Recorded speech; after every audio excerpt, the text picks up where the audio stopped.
Bismillahirrahmanirrahim. Assalamualaikum warahmatullahi wabarakatuh. Innalhamdulillah nahmaduhu wa nasta'inuhu wa nastaghfiruhu wa natubu ilaihi wa na'udzu billahi min syururi anfusina wa sayyiati a'malina. May yahdihillahu fala mudilla lahu wa may yudlil fala hadiyalah. Wa asyhadu an la ilaha illallah wahdahu la syarika lah wa asyhadu anna Muhammadan abduhu wa rasuluhu la nabiyya ba'dah. Ya ayyuhalladzina amanu taqullaha haqqa tuqatih wa la tamutunna illa wa antum muslimun. Fa inna asdaqal hadithi kitabullah wa khairal huda huda Muhammadin sallallahu alaihi wasallam wa syarrul umuri muhdatsatuha wa kullu muhdatsatin bid'ah wa kullu bid'atin dhalalah wa kullu dhalalatin finnar. Alhamdulillah, puji dan syukur kita wajib untuk panjatkan kepada Allah Subhanahu wa taala yang telah memberikan kita karunia, kenikmatan yang tiada henti-hentinya, kemudahan dan kesempatan untuk bisa berkumpul di majelis ilmu yang semoga diberkahi oleh Allah Subhanahu wa taala dan semoga menjadi pemberat timbangan kebajikan kita di akhirat kelak. Yauma la yanfa'u malun wala banun illa man atallaha biqalbin salim. Hari di mana tidak bermanfaat harta dan anak-anak kecuali orang yang bertemu dengan Allah dengan hati yang penuh dengan keselamatan.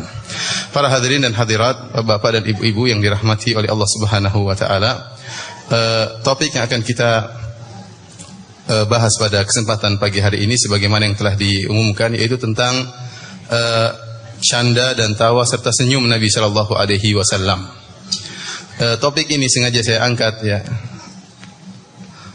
untuk menjelaskan bahwasanya Islam atau Nabi SAW dan para sahabatnya tidak seperti yang dibayangkan oleh sebagian orang yang terkesan kaku, kemudian keras dan kasar.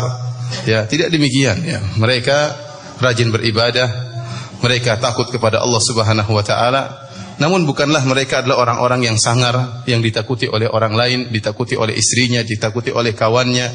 Tidak, akan tapi mereka, Nabi dan para sahabatnya adalah orang-orang yang ramah, murah senyum ya, ramah terhadap sesama, mudah untuk bergaul.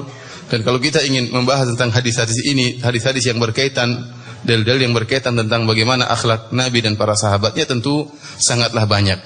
Oleh karenanya saya memilih topik ini untuk menjelaskan bahwasanya Rasulullah SAW adalah seorang yang sangat ramah. Rasulullah SAW adalah orang yang selalu senyum ya. Oleh karenanya seorang sahabat berkata, "Ma ra'aitu ahadan aktsar ibtisaman min Rasulillah sallallahu alaihi wasallam." Aku tidak pernah melihat seorang pun yang paling banyak senyum seperti Nabi sallallahu alaihi wasallam. Rasulullah sallam orang yang selalu tersenyum, sering tersenyum.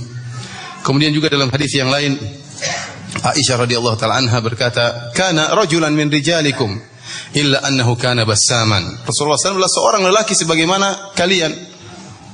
Akan tapi perbedaannya beliau selalu tersenyum. Beliau selalu tersenyum sallallahu alaihi wasallam.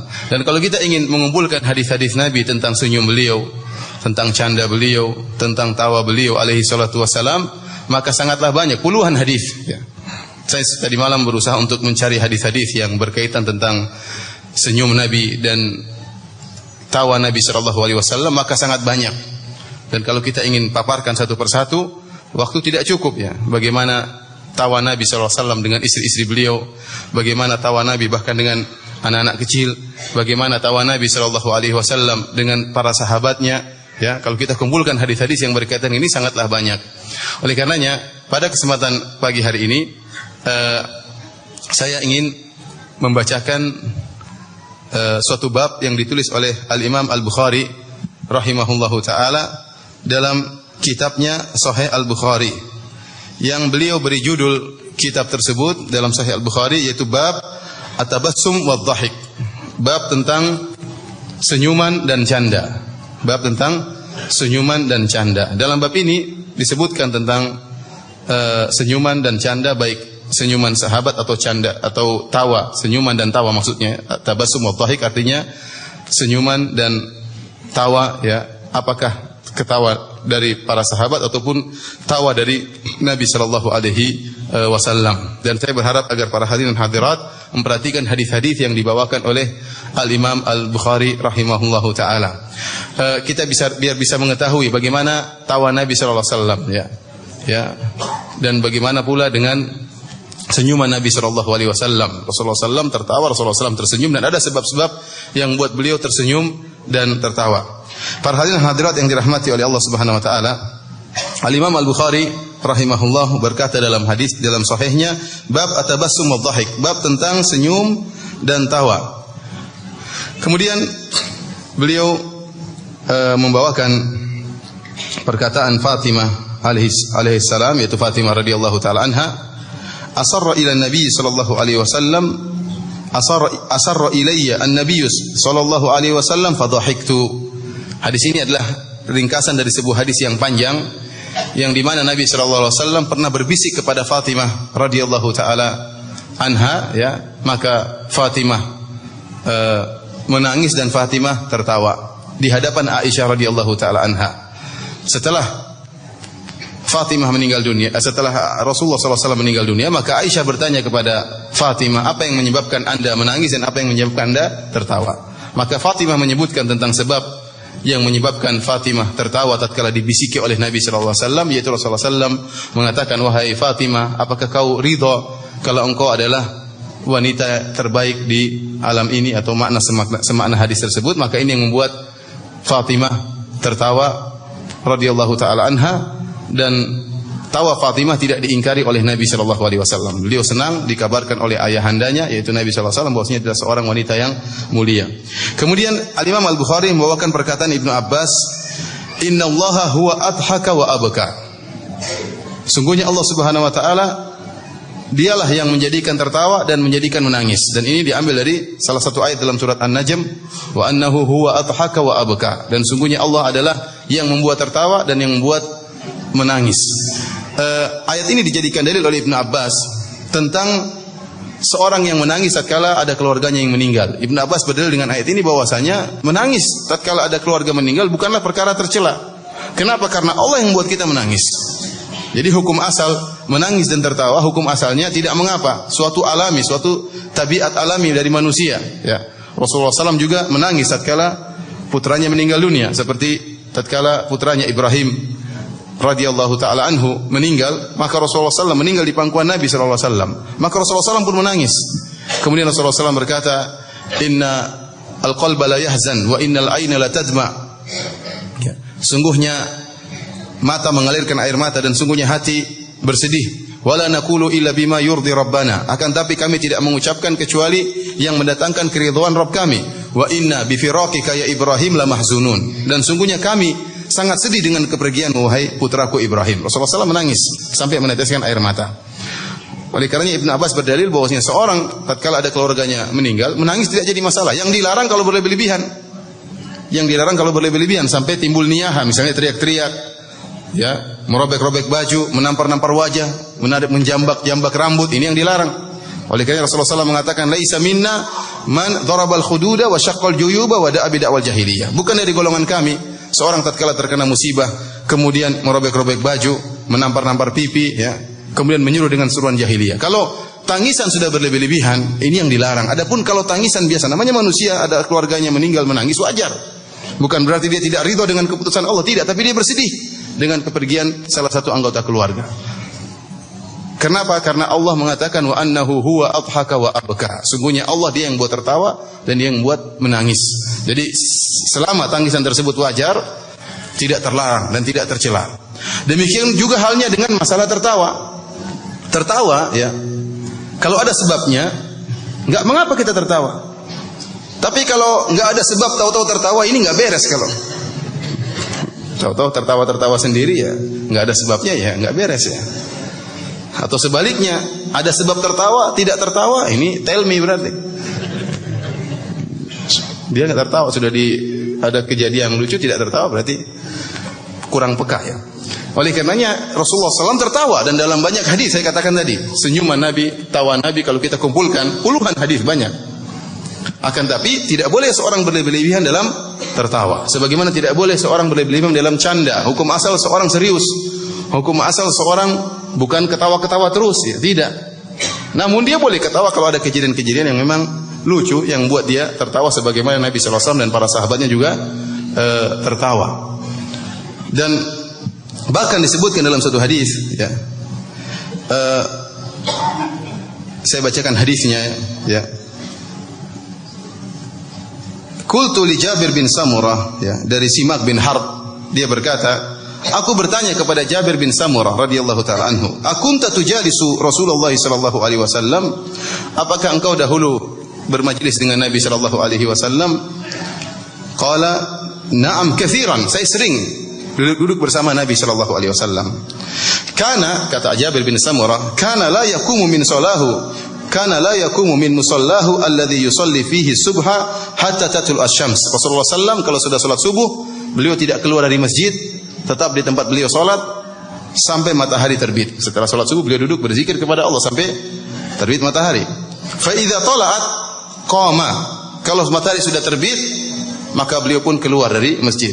Wa kanu yatahaddatsun. Para sahabat mungkin tidak seperti Nabi. Nabi SAW berzikir, sebagian sahabat ngobrol-ngobrol di masjid. Yatahaddatsun, ngobrol-ngobrol. Fayakhuduna fi amril jahiliyah. Pada suatu hari para sahabat, Rasulullah SAW sedang berzikir, para sahabat ngobrol di antara mereka dan bercerita tentang zaman jahiliyah. Tentang masa lalu yang mungkin lucu dan macam-macamnya.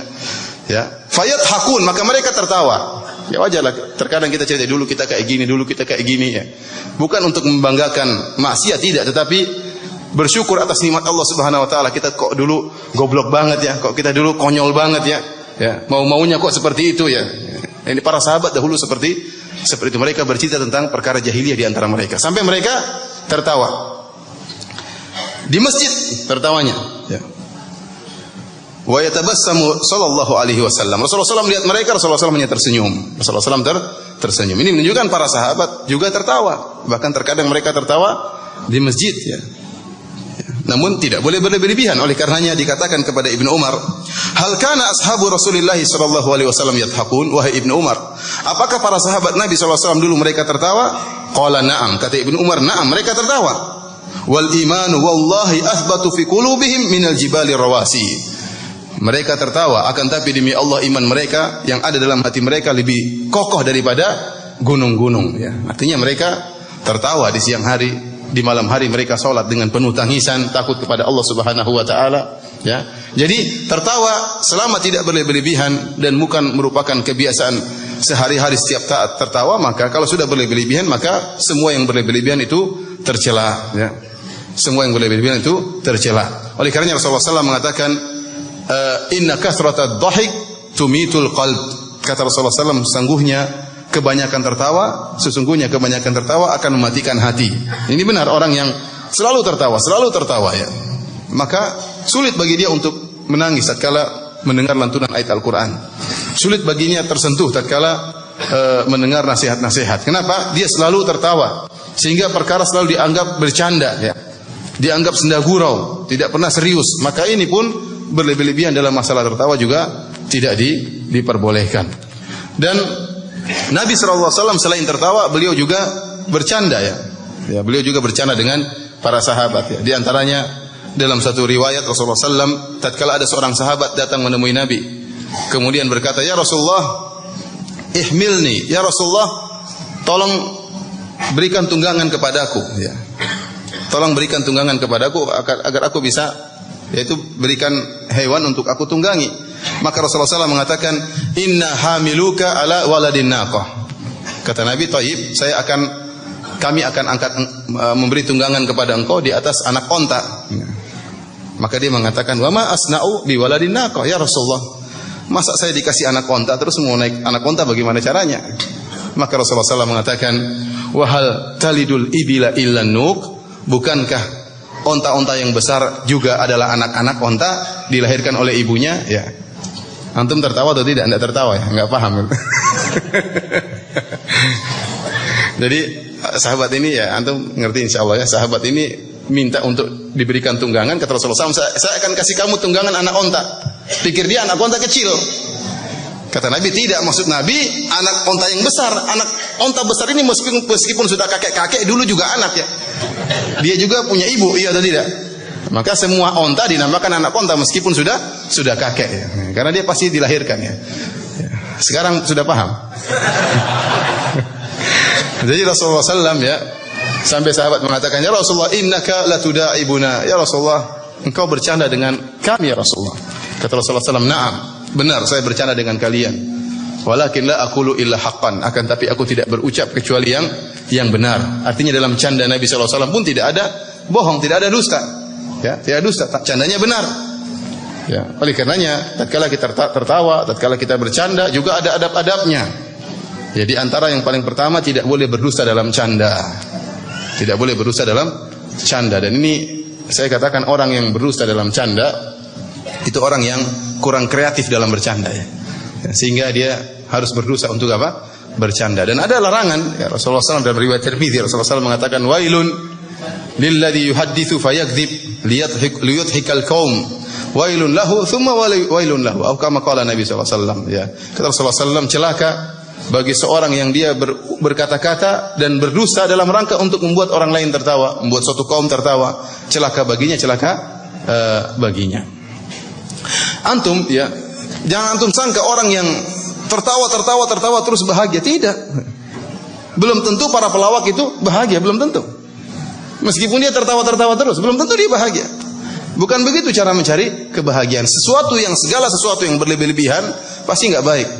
Pasti enggak baik. Termasuk tertawa berlebih-lebihan. Terus-terusan tertawa ini pun tidak baik ya.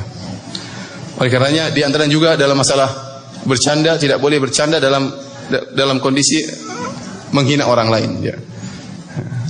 Orang lain dihina jadikan bahan candaan. Ini juga tidak diperbolehkan ya. Itu yang paling penting adalah tidak boleh berlebih-lebihan dalam canda maupun tawa. Para hadirin yang dirahmati oleh Allah Subhanahu wa taala, kita lanjutkan pembahasan kita dari kitab Sahih Al-Bukhari ya. Setelah Imam Al-Bukhari menyebutkan perkataan Ibnu Abbas, "Innallaha huwa adhaka wa abka." Sungguhnya Allah yang membuat tertawa dan Allah yang membuat menangis. Ini dibawakan oleh Imam Al-Bukhari untuk menjelaskan bahwasanya canda atau tawa pada hukum asalnya tidak mengapa, karena ini tabiat manusia. Allah yang buat dia tertawa dan Allah yang buat dia menangis. Dengan syarat tidak boleh berlebih-lebihan. Setelah itu Al-Imam Al-Bukhari rahimahullah membawakan hadis-hadis yang cukup banyak yang menjelaskan tentang tawa Nabi sallallahu alaihi wasallam ya. Atau ada sahabat yang tertawa di hadapan Nabi dan Nabi tidak mengingkari. Ya. Jadi kita ada namanya senyum, ada namanya ketawa. Bab yang disebutkan oleh Imam Al-Bukhari, bab atabassum wa dhahik, bab tentang senyum dan tertawa. Dan kita tahu bedanya senyum dengan tertawa. Kalau senyum ya, yaitu mulut dibuka, gigi kelihatan, namun tidak ada suara. Itu namanya apa? Senyum. Kalau tertawa ya ada suaranya. Ada suaranya. Ya. Dan Rasulullah SAW tertawa, dan Nabi SAW terkadang tertawa, terlihat gigi taring beliau, anyabuhu hatta badat anyabuhu. Terkadang beliau tertawa kalau perkaranya sangat parah, beliau tertawa sampai terlihat geraham beliau. Namun Rasulullah SAW tidak pernah tertawa berlebih-lebihan sampai terbahak-bahak, sampai orang 10 meter pun mendengar ketawa beliau, tidak pernah seperti itu.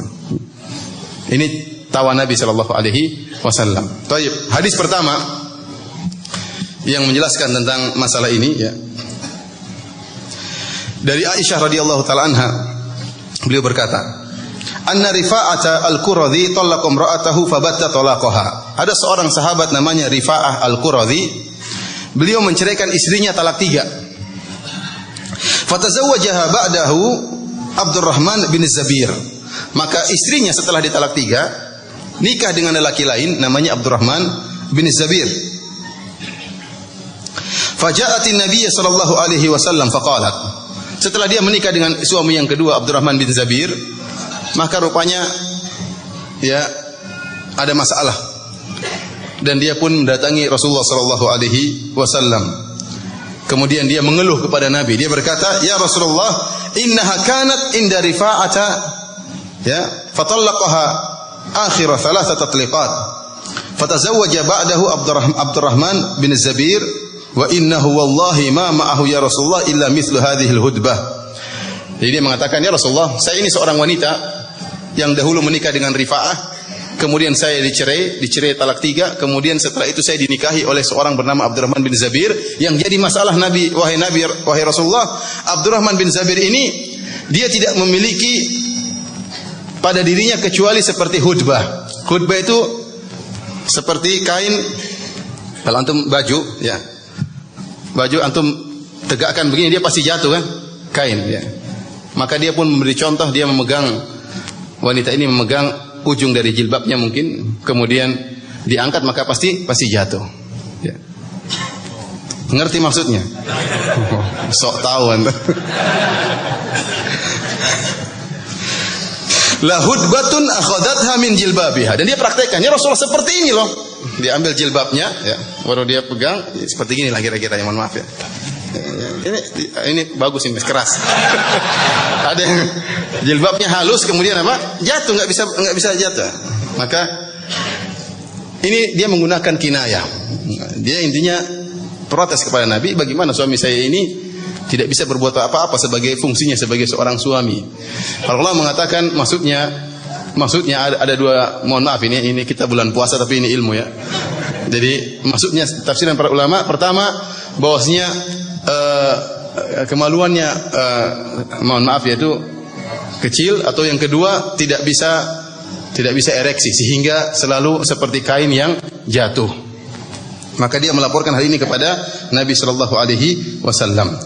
Wa Abu Bakrin jalisun inda Nabi sallallahu alaihi wasallam. Di situ ada para sahabat. Wanita ini datang waktu lapor kepada Nabi, ada sebagian sahabat.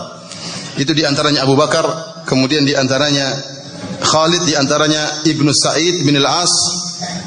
Maka Khalid berteriak atau berkata kepada Abu Bakar, "Ya Abu Bakrin, ala tasjuru hadhihi amma tajharu bihi inda Rasulillah sallallahu alaihi wasallam?" Wahai Abu Bakar, kenapa kau tidak mencegah wanita ini? Kenapa kau tidak mencegah wanita ini? Terlalu vulgar di hadapan Nabi sallallahu alaihi wasallam. Ya, malulah masa ngomong kemudian praktek jilbabnya diangkat kayak gini loh, ya kan?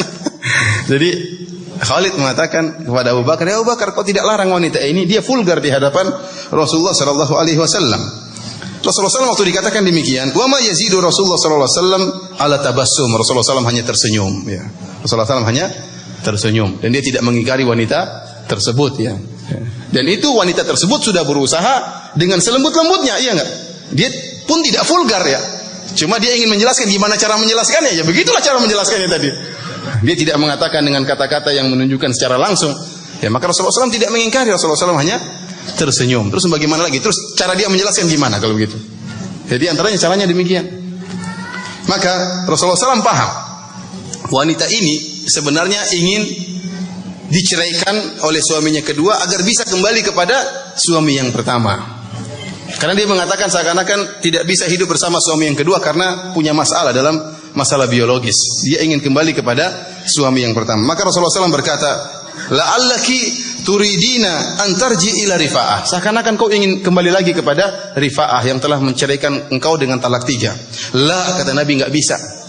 Hatta tadhuki usailatahu wa tadhuka usailataki. Tidak bisa sampai kau berhubungan dengan suamimu yang kedua, Abdurrahman bin Zabir, sampai artinya dia melakukan ejakulasi ya, atau melakukan penetrasi, artinya dia merasakan kelezatan dan kau merasakan kelezatan, baru kemudian dicerai, baru bisa balik kepada suami yang pertama. Sebagaimana kita tahu masalah talak ya, kalau wanita ditalak 3, dia tidak bisa kembali kepada suami yang pertama kecuali telah menikah dengan lelaki yang lain dan sudah berhubungan, baru dicerai.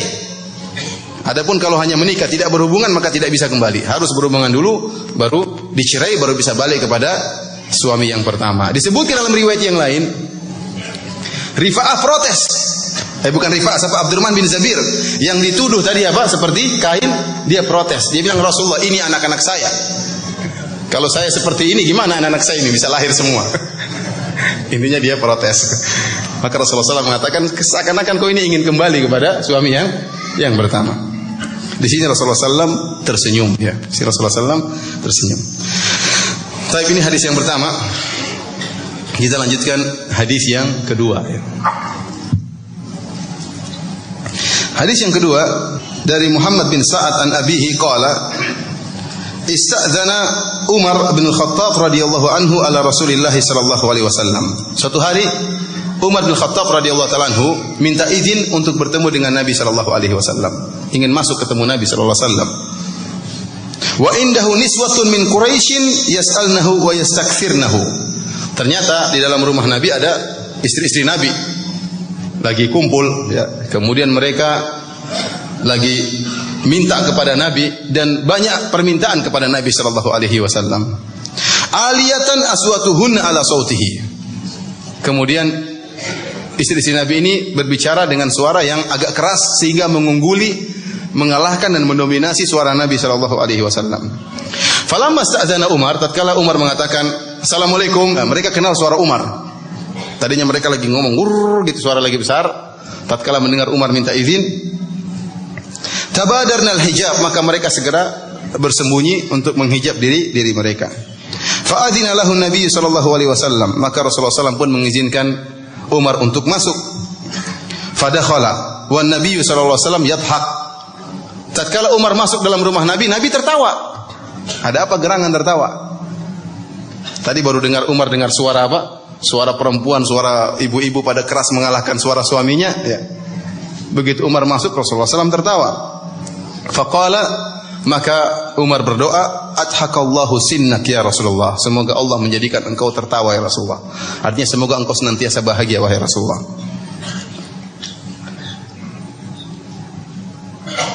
Maka Umar bertanya, ada apa gerangan? Kenapa engkau tertawa wahai Nabi? Maka Rasulullah SAW menjelaskan, ajibtu min haula'i allati kunna indi. Aku heran dengan sikap para wanita-wanita tersebut yang tadi berada di sisiku. Lamma sami'na sautaka tabadarna al-hijab. Ya. Tatkala mendengar suaramu, mereka langsung seluruhnya kabur. Maka ya, padahal tadinya suaranya keras ngalahin suara Nabi. Begitu datang Umar, mereka apa? Kabur. Ini yang buat Nabi SAW apa? Tertawa. Maka kata Rasulullah, kata Umar, anta ahaqu an yahabna ya Rasulullah. Tsumma aqbala alaihin. Kata Umar, wahai Rasulullah, seharusnya mereka lebih segan kepada engkau daripada aku. Nabi Rasulullah, saya Umar, ya. Seharusnya mereka wanita-wanita tersebut lebih segan kepada engkau daripada aku. Tsumma aqbala alaihin. Kemudian Umar pun balik menghadap istri-istri Nabi, para wanita-wanita tersebut. Kemudian Umar berkata, ya aduwati anfusihinna atahabnani walam tahabna Rasulullah.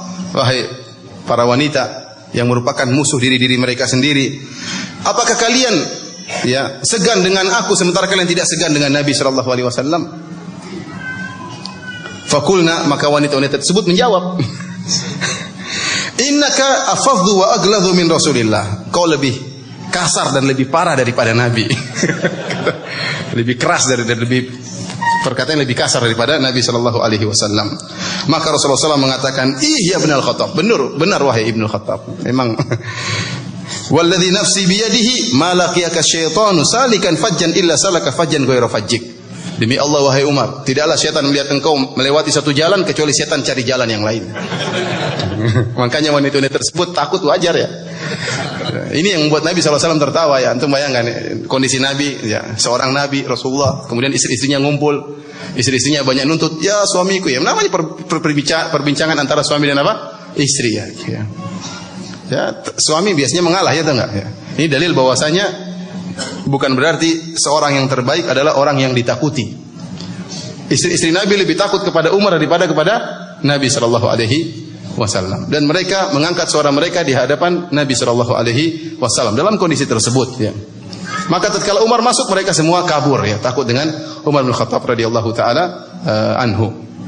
Para hadirin rahmatillah subhanahu wa taala, makanya ya, tapi ibu-ibu jangan jadikan dalil ini ya. Lihat istri-istri Nabi aja suaranya keras di hadapan suaminya, kami juga boleh kan? Enggak. Ini bukan dalil ya. Oleh karenanya para ulama berusaha mentakwil hadis ini. Mereka mengatakan ini sebelum ada larangan. Ada yang mengatakan maksudnya suara mereka tatkala gabung jadi satu mengalahkan suara Nabi sallallahu alaihi wasallam ya. Ya karena kita tahu bahwasanya istri-istri Nabi adalah wanita-wanita yang nurut kepada Nabi sallallahu alaihi wasallam. Terkadang terjadi suatu kesalahan wajar, namun bukan sering-sering ya. Bukan perkara yang sering dilakukan terhadap Rasulullah sallallahu alaihi wasallam. Dan ini dalil tentang keutamaan Umar bin Khattab radhiyallahu taala anhu, karena Rasulullah sallallahu mengatakan bersumpah bahwasanya tidaklah syaitan melihat Umar melewati satu jalan kecuali syaitan akan mengambil jalan yang lain ya. Maka sungguh celaka dan sungguh celaka orang-orang Rafidhah, orang-orang Syiah yang mereka menyatakan Umar lebih kafir daripada Fir'aun. Mereka mengatakan Umar lebih kafir daripada Fir'aun, dan tuduhan-tuduhan yang menjijikkan yang mereka ucapkan tentang Umar bin Khattab radhiyallahu taala anhu. Taib, para hadirin dan hadirat yang dirahmati oleh Allah Subhanahu wa taala, kita lanjutkan hadis berikutnya. Hadis berikutnya dari Ibnu Umar radhiyallahu ta'ala anhu qala, beliau berkata, lamma kana Rasulullah sallallahu alaihi wasallam bi Taif. Saya ulangi, ini hadis-hadis seluruhnya riwayat Al-Imam Al-Bukhari dalam sahihnya, ya, dalam sahihnya, hadisnya sahih seluruhnya. Kata Ibnu Umar radhiyallahu ta'ala anhu, tatkala Rasulullah sallam di Taif, terjadi namanya perang Taif. Perang Taif terjadi setelah perang Hunain.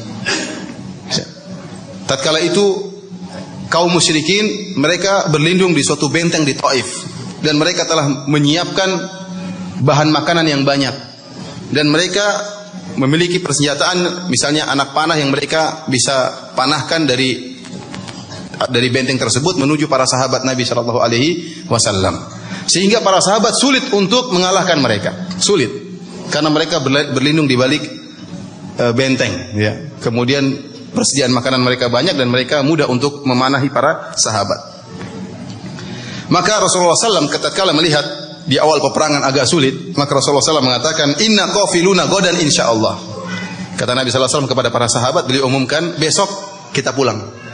Tidak usah melanjutkan peperangan. Besok apa kita pulang. Para sahabat semangat.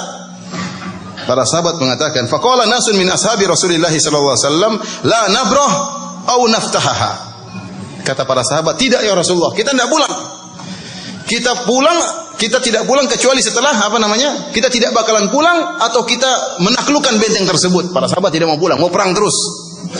Padahal Rasulullah SAW kasihan melihat para sahabat karena musuh mereka tidak mudah di balik benteng. Kemudian mau tunggu berapa lama sementara persediaan makanan mereka banyak, Nabi para sahabat persediaan makanan kurang. Kemudian persenjataan mereka bagus, mereka bisa menyerang dari balik benteng. Maka Rasulullah SAW karena kasihan dengan para sahabat, kata Rasulullah SAW, inna qafiluna godan insyaallah, kita pulang besok insyaallah. Tidak usah melanjutkan perang. Para sahabat tidak mau.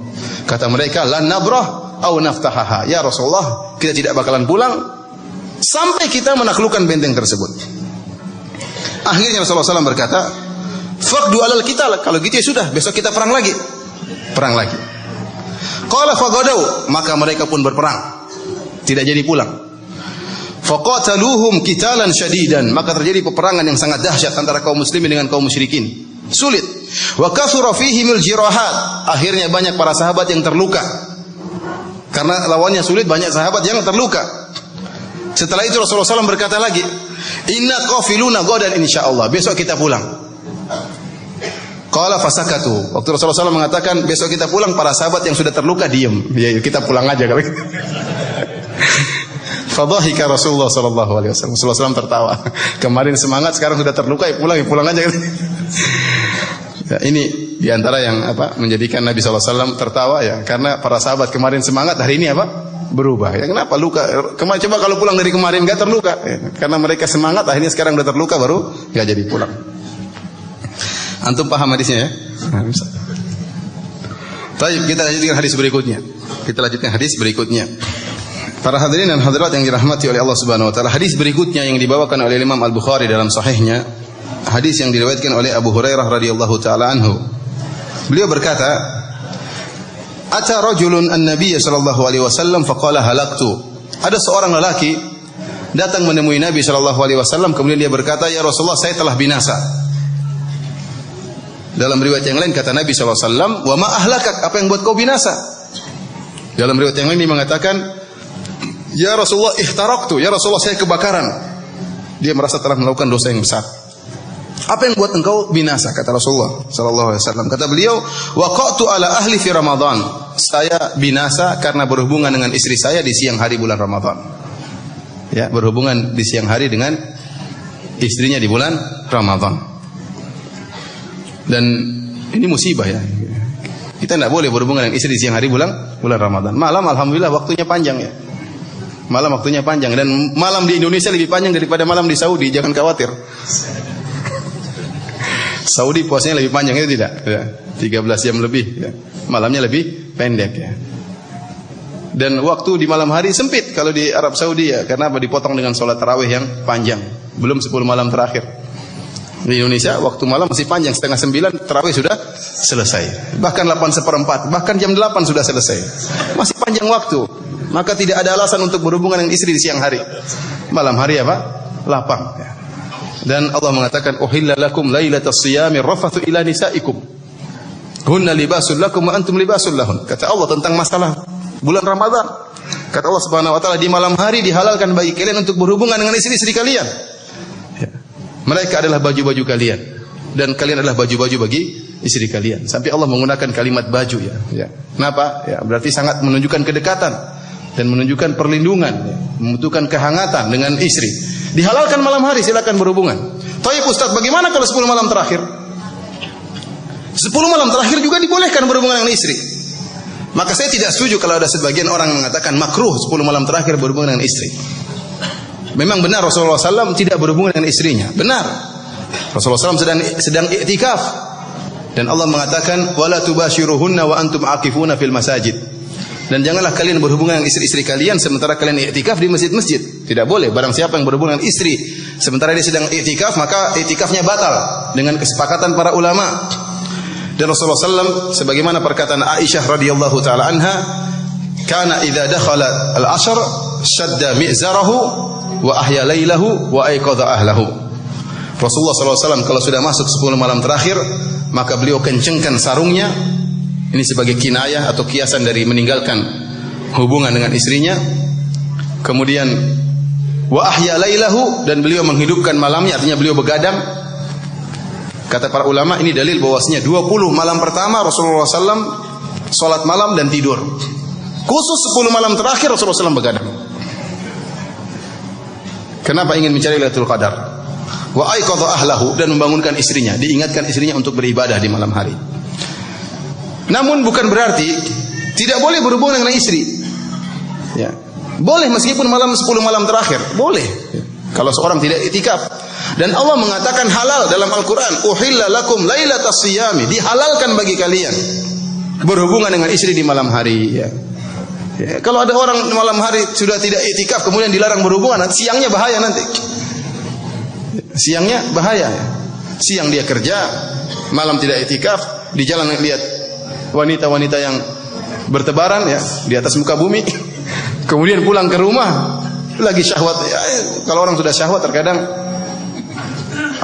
sepertiga akalnya hilang ya. Atau seluruh akalnya hilang ya, misalnya.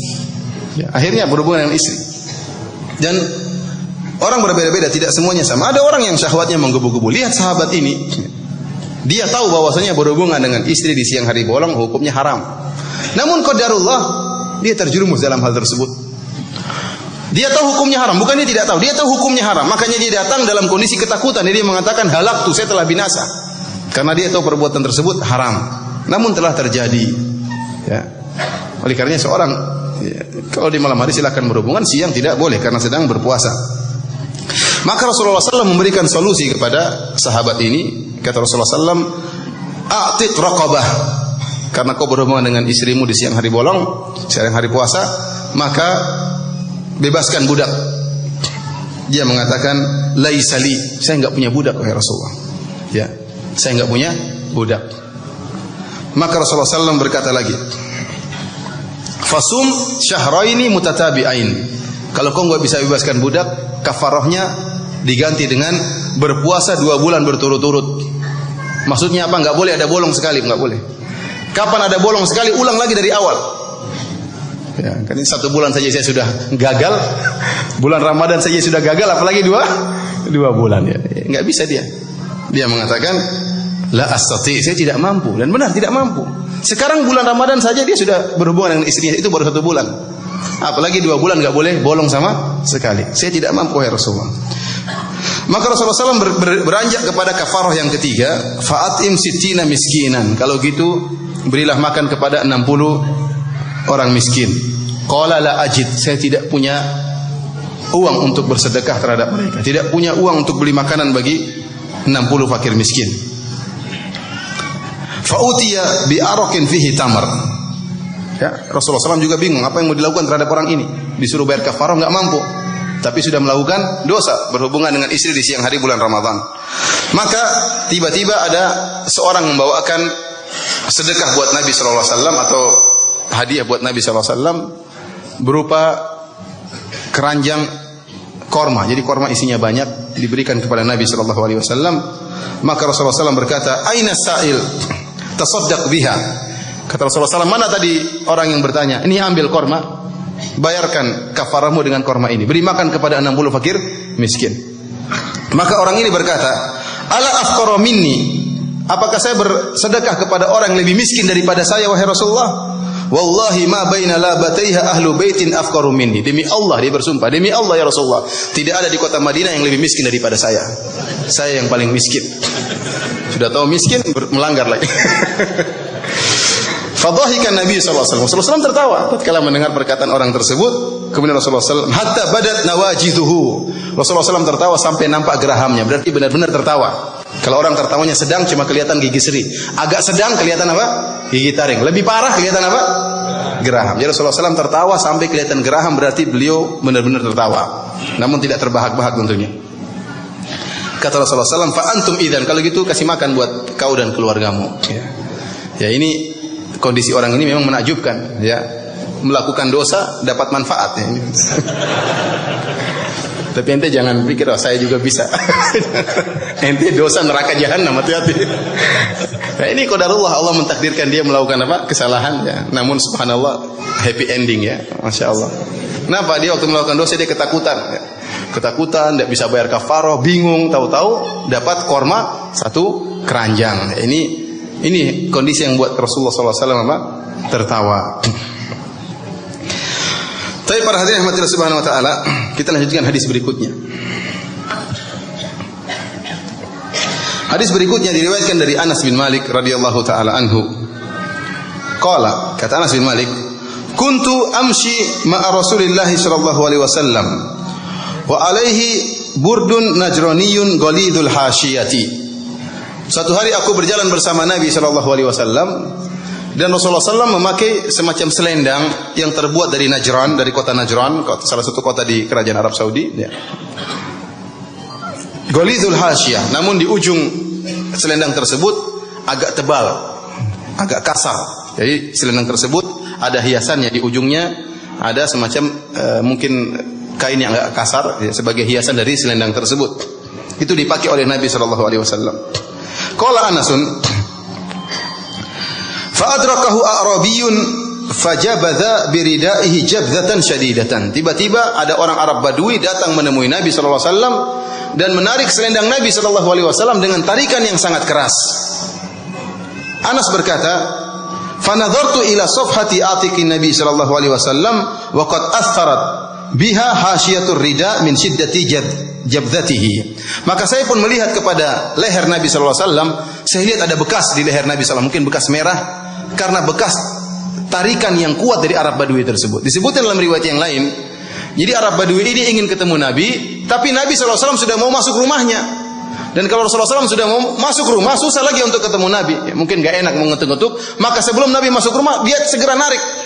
Jadi Nabi baru mau masuk rumah, ketahan gini. Ini kasar orang Arab Badui. Dia biasa Arab Badui ya.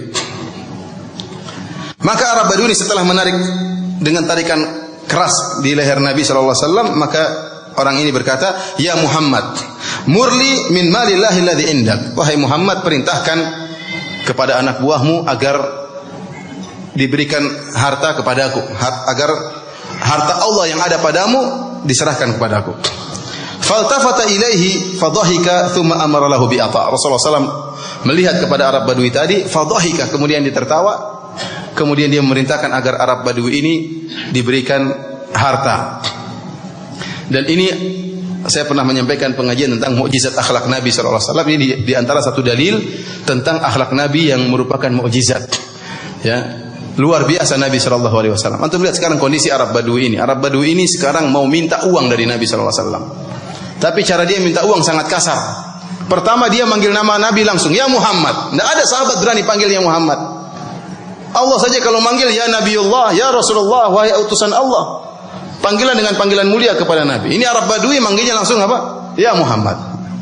Antum coba kira-kira ada bupati antum panggil namanya, ya Pak Ijo, ya paling Pak Bupati, gimana kabarnya Pak? Langsung sebut namanya, ini ya. Kemudian dia menarik dengan cara yang kasar. Tidak ditepuk, Pak sebentar Pak, enggak, jerek. Bayangkan. Nabi masuk, kalau kita kan sebentar Pak. Paling tidak kita dengan suara, bukan dengan tarikan. Jadi Rasulullah SAW sedang bergerak maju, tiba-tiba ditarik, maka jelas memberikan bekas di leher Nabi SAW. Dan kemudian tatkala minta harta pun dengan cara yang kasar, dia mengatakan berikanlah harta Allah yang ada padamu ya. Ini orang kalau minta, kita tahu semua harta titipan ya. Kita tahu bahwasanya harta kita pun titipan dari Allah Subhanahu wa taala. Namun kalau kita ingin minta harta sama orang, ya kita caranya yang bagus. Kita bilang, "Bos, tolong dong kasih rezekimu." Tapi kalau kita bilang, "Bos, itu mobil itu titipan Allah. Itu rumah titipan Allah, kasih saya." Ya gini. Enak aja, ente cari titipan sendiri. Dan subhanallah, yang menakjubkan, saya katakan mukjizat Nabi SAW. Kondisi sudah seperti ini, Rasulullah SAW tidak ternampak dari wajahnya wajah cemberut, sama sekali nggak ada, langsung bisa tertawa. Ini yang menakjubkan. Antum kalau naik mobil, tahu-tahu ada orang serempet mobil antum, nggak mungkin antum langsung bisa tersenyum, nggak mungkin. Qadarullah, nggak bisa. Antum pasti apa? Marah dulu, baru kemudian senyum-senyum. Aduh, kenapa? Sudah sabar, Mi, sabar ya. Tapi kalau langsung tersenyum, mustahil. Kecuali Nabi SAW. Kalau antum lagi tawaf, tiba-tiba diinjak kaki antum, nggak mungkin antum langsung bilang, "Nggak syukron." Antum pasti marah dulu. Antum lagi marah-marah, atau yang injak orang Afrika, katanya tafadhol. Tapi lihat Nabi SAW ini yang menakjubkan, dan ini mukjizat akhlak Nabi, bisa langsung tertawa, bukan tersenyum. Disakiti, dipanggil namanya Muhammad, nengok langsung tertawa. Luar biasa akhlak Nabi SAW. Saya tidak tahu sebab Nabi tertawa di sini kenapa. Kenapa tertawanya Nabi SAW? Ada yang bisa jelaskan kira-kira? Ya mungkin tadi ini Arab Badui, gimana orang ini, mungkin begitu ya. Udah minta duit, kasar lagi, manggil nama saya. Mungkin Nabi SAW tertawa gara-gara itu. Allah alam, saya nggak tahu sebabnya kenapa beliau Sallallahu Alaihi Wasallam tertawa. Mungkin heran dengan sikap Arab Badui ini, yang dengan cara yang kasar minta harta dengan cara yang tidak sopan, dan Nabi SAW tetap memberikan harta kepada dia ya. Karena di antara akhlak Nabi SAW, la yaruddu sa'ilan. Rasulullah SAW tidak pernah menolak kalau ada orang minta kepada beliau. Apa yang dia punya pasti dia kasih. Ini sifat Nabi SAW. Baik, para hadirin rahmatillah subhanahu wa ta'ala, kita lanjutkan hadis berikutnya. Hadis berikutnya diriwayatkan dari Jarir. Beliau berkata, "Ma hajabani an-nabiy sallallahu alaihi wasallam mundu aslamtu." Kata Jarir, semenjak saya masuk Islam, saya tidak pernah terhalangi dari Nabi sallallahu alaihi wasallam. Artinya Rasulullah SAW kalau ingin ditemui oleh Jarir mudah. Kapan ingin Nabi, Rasulullah SAW tidak pernah ada petugas khusus kemudian menghalangi beliau. Tidak, kata Jarir, semenjak saya masuk Islam, saya tidak pernah terhalangi untuk menemui Nabi, bisa menemui Nabi sallallahu alaihi wasallam. Wala ra'ani illa tabassama fi wajhi. Dan Rasulullah SAW tidak pernah melihat aku kecuali tersenyum. Artinya tidak pernah pas-pasan antara Jarir dengan Nabi kecuali apa? Tersenyum. Dan saya sudah sampaikan tadi hadis-hadis. Kata Aisyah radhiyallahu taala anha, "Kana rajulan min rijalikum illa annahu kana bassama." Rasulullah SAW itu lelaki seperti kalian, hanya saja dia selalu tersenyum. Sahabat berkata, "Ma ra'aitu ahadan aktsar ibtisaman min Rasulillah sallallahu alaihi wasallam." Aku tidak pernah melihat seorang yang lebih paling banyak senyum seperti Rasulullah sallallahu alaihi wasallam. Maka Jarir berkata, tidak pernah saya berpas-pasan dengan Nabi kecuali Nabi pasti tersenyum ya. Pasti tersenyum. Dan ini orang yang murah senyum ya, adalah orang yang tawadhu, yang rendah diri, menghargai yang lain ya. Karena ada sebagian orang yang mau senyum berat ya. Kita salami aja, dia kayaknya senyum mahal, kayaknya harus dibayar senyumnya ya. Nanti kalau ketemu orang kaya baru senyum-senyum, ketemu orang miskin tidak senyum, ketemu orang rendahan tidak senyum ya. Seakan-akan senyumnya itu harus dibayar ya. Rasulullah SAW tawadhu, kepada siapa saja beliau tersenyum. Dan di sini Jarir menyebutkan, beliau pernah, walaqad syakautu ilaihi anni la athbutu alal khail. Aku pernah mengeluh kepada Nabi sallallahu alaihi wasallam kalau naik kuda tidak bisa kokoh di atas kuda, sering jatuh. Fa daraba bi yadihi fi sadri, maka Rasulullah SAW memukulkan tangannya di dadaku. Wa qala, kemudian Rasulullah SAW berdoa, Allahumma tsabbithu waj'alhu hadiyan mahdiyah. Ya Allah, kokohkanlah dia di atas kuda dan jadikanlah dia adalah seorang beri petunjuk dan mendapat petunjuk. Didoakan, disebutkan di antara kebaikan Nabi, saya pernah mengeluh kepada Nabi dan Nabi mendoakan saya. Tapi para hadirin rahmatillah subhanahu wa ta'ala, kita lanjutkan hadis berikutnya. Hadis berikutnya diriwayatkan dari Ummu Salamah. Ummu Salamah radhiyallahu ta'ala anha, istri Nabi sallallahu alaihi wasallam. Anna Ummu Sulaim, bahwasanya Ummu Sulaim Ummu Sulaim ini kalau tidak salah istrinya, ibunya Anas bin Malik. Qalat, dia berkata, "Ya Rasulullah, inna Allah la yastahi minal haq." Jadi Ummu Sulaim ingin bertanya kepada Nabi tentang masalah kewanitaan. Sebelum Ummu Sulaim bertanya tentang masalah kewanitaan, namanya dia memiliki rasa malu, maka dia memberi muqaddimah, pembukaan. Dia mengatakan, "Ya Rasulullah, inna Allah la yastahi minal haq." Ya Rasulullah, sungguhnya Allah tidak malu dalam masalah kebenaran. Masalah ilmu tidak perlu malu. Maka kemudian dia bertanya, "Hal alal mar'ati guslun idza talamat?" Ya Rasulullah, apakah seorang wanita wajib mandi junub kalau dia mimpi basah? Ini pertanyaan kewanitaan. Apakah seorang wanita wajib mandi junub kalau mimpi basah? Qala na'am, kata Rasulullah sallam, iya wajib idza ra'atil ma', kalau dia lihat air keluar dari kemaluannya. Fadhahikat Ummu Salamah. Ummu Salamah tertawa mendengar pertanyaan ini. Faqalat atahtalimul mar'atu, sampai disebut dalam riwayat Ummu Salamah menutup wajahnya saking malu mendengar pertanyaan wanita Ummu Sulaim. Kemudian Ummu Salamah bertanya, apakah wanita mimpi basah? Faqala Nabi sallallahu alaihi wasallam, fabima syabahul walad. Kalau tidak ada air yang keluar, bagaimana anaknya bisa mirip dengan ibunya? Ya. Di sini yang tertawa bukan Nabi sallallahu alaihi wasallam, tetapi Ummu Salamah, dan Rasulullah sallallahu alaihi wasallam tidak mengingkari Ummu Salamah, ya. Tidak mengatakan ngapain nanti ketawa-ketawa, enggak ya. Dibiarin oleh Nabi sallallahu alaihi wasallam. Ini dalil bahwasanya wanita bisa juga mimpi basah. Taib. Hadis berikutnya dari Aisyah radhiyallahu taala anha, qalat, Aisyah berkata, "Ma ra'aitu Nabiy sallallahu alaihi wasallam mustajmi'an qad dhahikan." Aku tidak pernah melihat Nabi sallallahu alaihi wasallam tertawa terbahak-bahak. Hatta ara minhu lahawatihi inna makana yatabassam. Dia tidak pernah tertawa sampai kelihatan langit-langitnya atau kelihatan daging di mulutnya, tertawa sampai buka mulut besar, enggak. Rasulullah SAW hanya tersenyum. Jadi Rasulullah SAW kalau tertawa tidak sampai apa ngangap kemudian wak wak wak wak, enggak ya. Artinya beliau hanya terbuka mulutnya, kemudian yang paling parah cuma terlihat apa? Gigi gerahamnya. Ini tawa Nabi SAW ya. Ya. Susah juga ya kalau orang sudah terbiasa apa tertawa terbahak-bahak. Karena seorang berusaha ya mengikuti tawanya Nabi SAW biar dapat pahala. Tawa sunnah ya. Jadi tertawanya tidak usah sampai apa? Terbahak-bahak ya. Tertawa berusaha dengan mengecilkan suara meskipun gigi kelihatan tidak jadi masalah, karena Rasulullah SAW juga tertawa gigi beliau kelihatan. Ini dalil bahwasanya tertawa dengan berlebih-lebihan sampai suara kedengaran ya dengan jarak yang jauh ini bukan merupakan adab yang baik. Tapi kita lanjutkan hadis berikutnya. Jadi ini hadis yang terakhir yang dibawakan oleh Al-Imam Al-Bukhari dalam bab at-tabassum wadh-dhahik, bab tentang senyum dan tawa ya Nabi sallallahu alaihi wasallam. Hadis yang terakhir ini diriwayatkan dari Anas bin Malik radhiyallahu anhu. Beliau berkata, "Anna rajulan jaa ila Nabi sallallahu alaihi wasallam yaumal jum'ati." Ada seorang lelaki yang datang menemui Rasulullah sallallahu alaihi wasallam pada hari Jumat, wa huwa yakhthub, dan Rasulullah sallallahu sedang berkhutbah Jumat. Orang ini datang, Rasulullah SAW sedang berkhutbah Jumat bil Madinah di Masjid Nabawi. Faqala, orang ini datang masuk dalam masjid, memotong khutbah Nabi SAW, memberhentikan khutbah Nabi SAW. Kemudian orang ini berkata, qahatal matar fastasqi rabbaka. Ya Rasulullah, hujan sudah lama berhenti, musim kemarau. Berdoalah kepada Rabbmu agar menurunkan hujan. Fastasqa ya.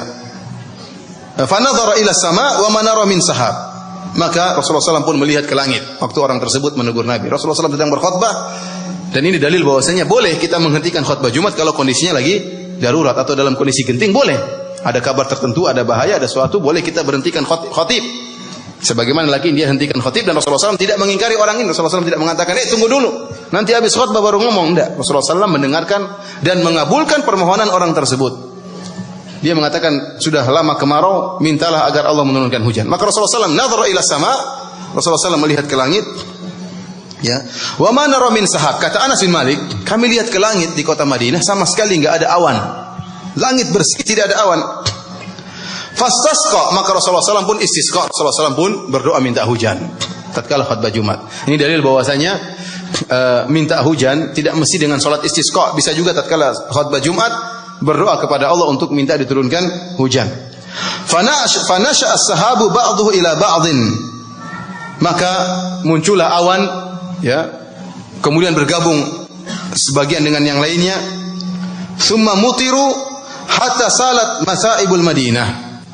Maka setelah awan berkumpul, tiba-tiba tadinya enggak ada awan di kota Madinah, tiba-tiba Allah datangkan awan di kota Madinah, berkumpul semuanya awan tersebut, kemudian turunkan hujan dengan derasnya. Sampai-sampai seluruh lorong-lorong, seluruh jalan-jalan yang biasanya dilewati oleh air penuh dengan air seluruhnya. Fama zalat ilal jum'atil muqbilah ma tuqli'u. Kata Anas bin Malik, hujan terus berlangsung sampai Jumat depan. Enggak berhenti. Jumat depan Rasulullah SAW khutbah Jumat lagi. Hujan masih terus turun. Tsumma qama dzalika rajul aw ghairuhu. Kata Anas, maka orang itu datang lagi. Orang yang sama atau orang yang lain. Anas ragu atau perawi yang ragu. Dia mengatakan, kemudian datang lelaki tersebut yang minggu lalu datang atau lelaki yang lain. Wan Nabi sallallahu alaihi wasallam yakhutub, dan Rasulullah SAW sedang berkhutbah. Faqala gharikna. Dia berkata, ya Rasulullah, kita tenggelam ya Rasulullah. Jadi yang kemarin minta hujan, sekarang minta apa? Berhenti. Kita tenggelam ya Rasulullah. Fad'u rabbaka yahbisha anna. Mintalah kepada Tuhanmu untuk hentikan hujan. Mintalah Tuhanmu untuk apa? Menghentikan hujan. Fadhahika, Rasulullah SAW tertawa. Karena yang tadi minggu lalu minta hujan, sekarang minta apa? Berhenti hujan.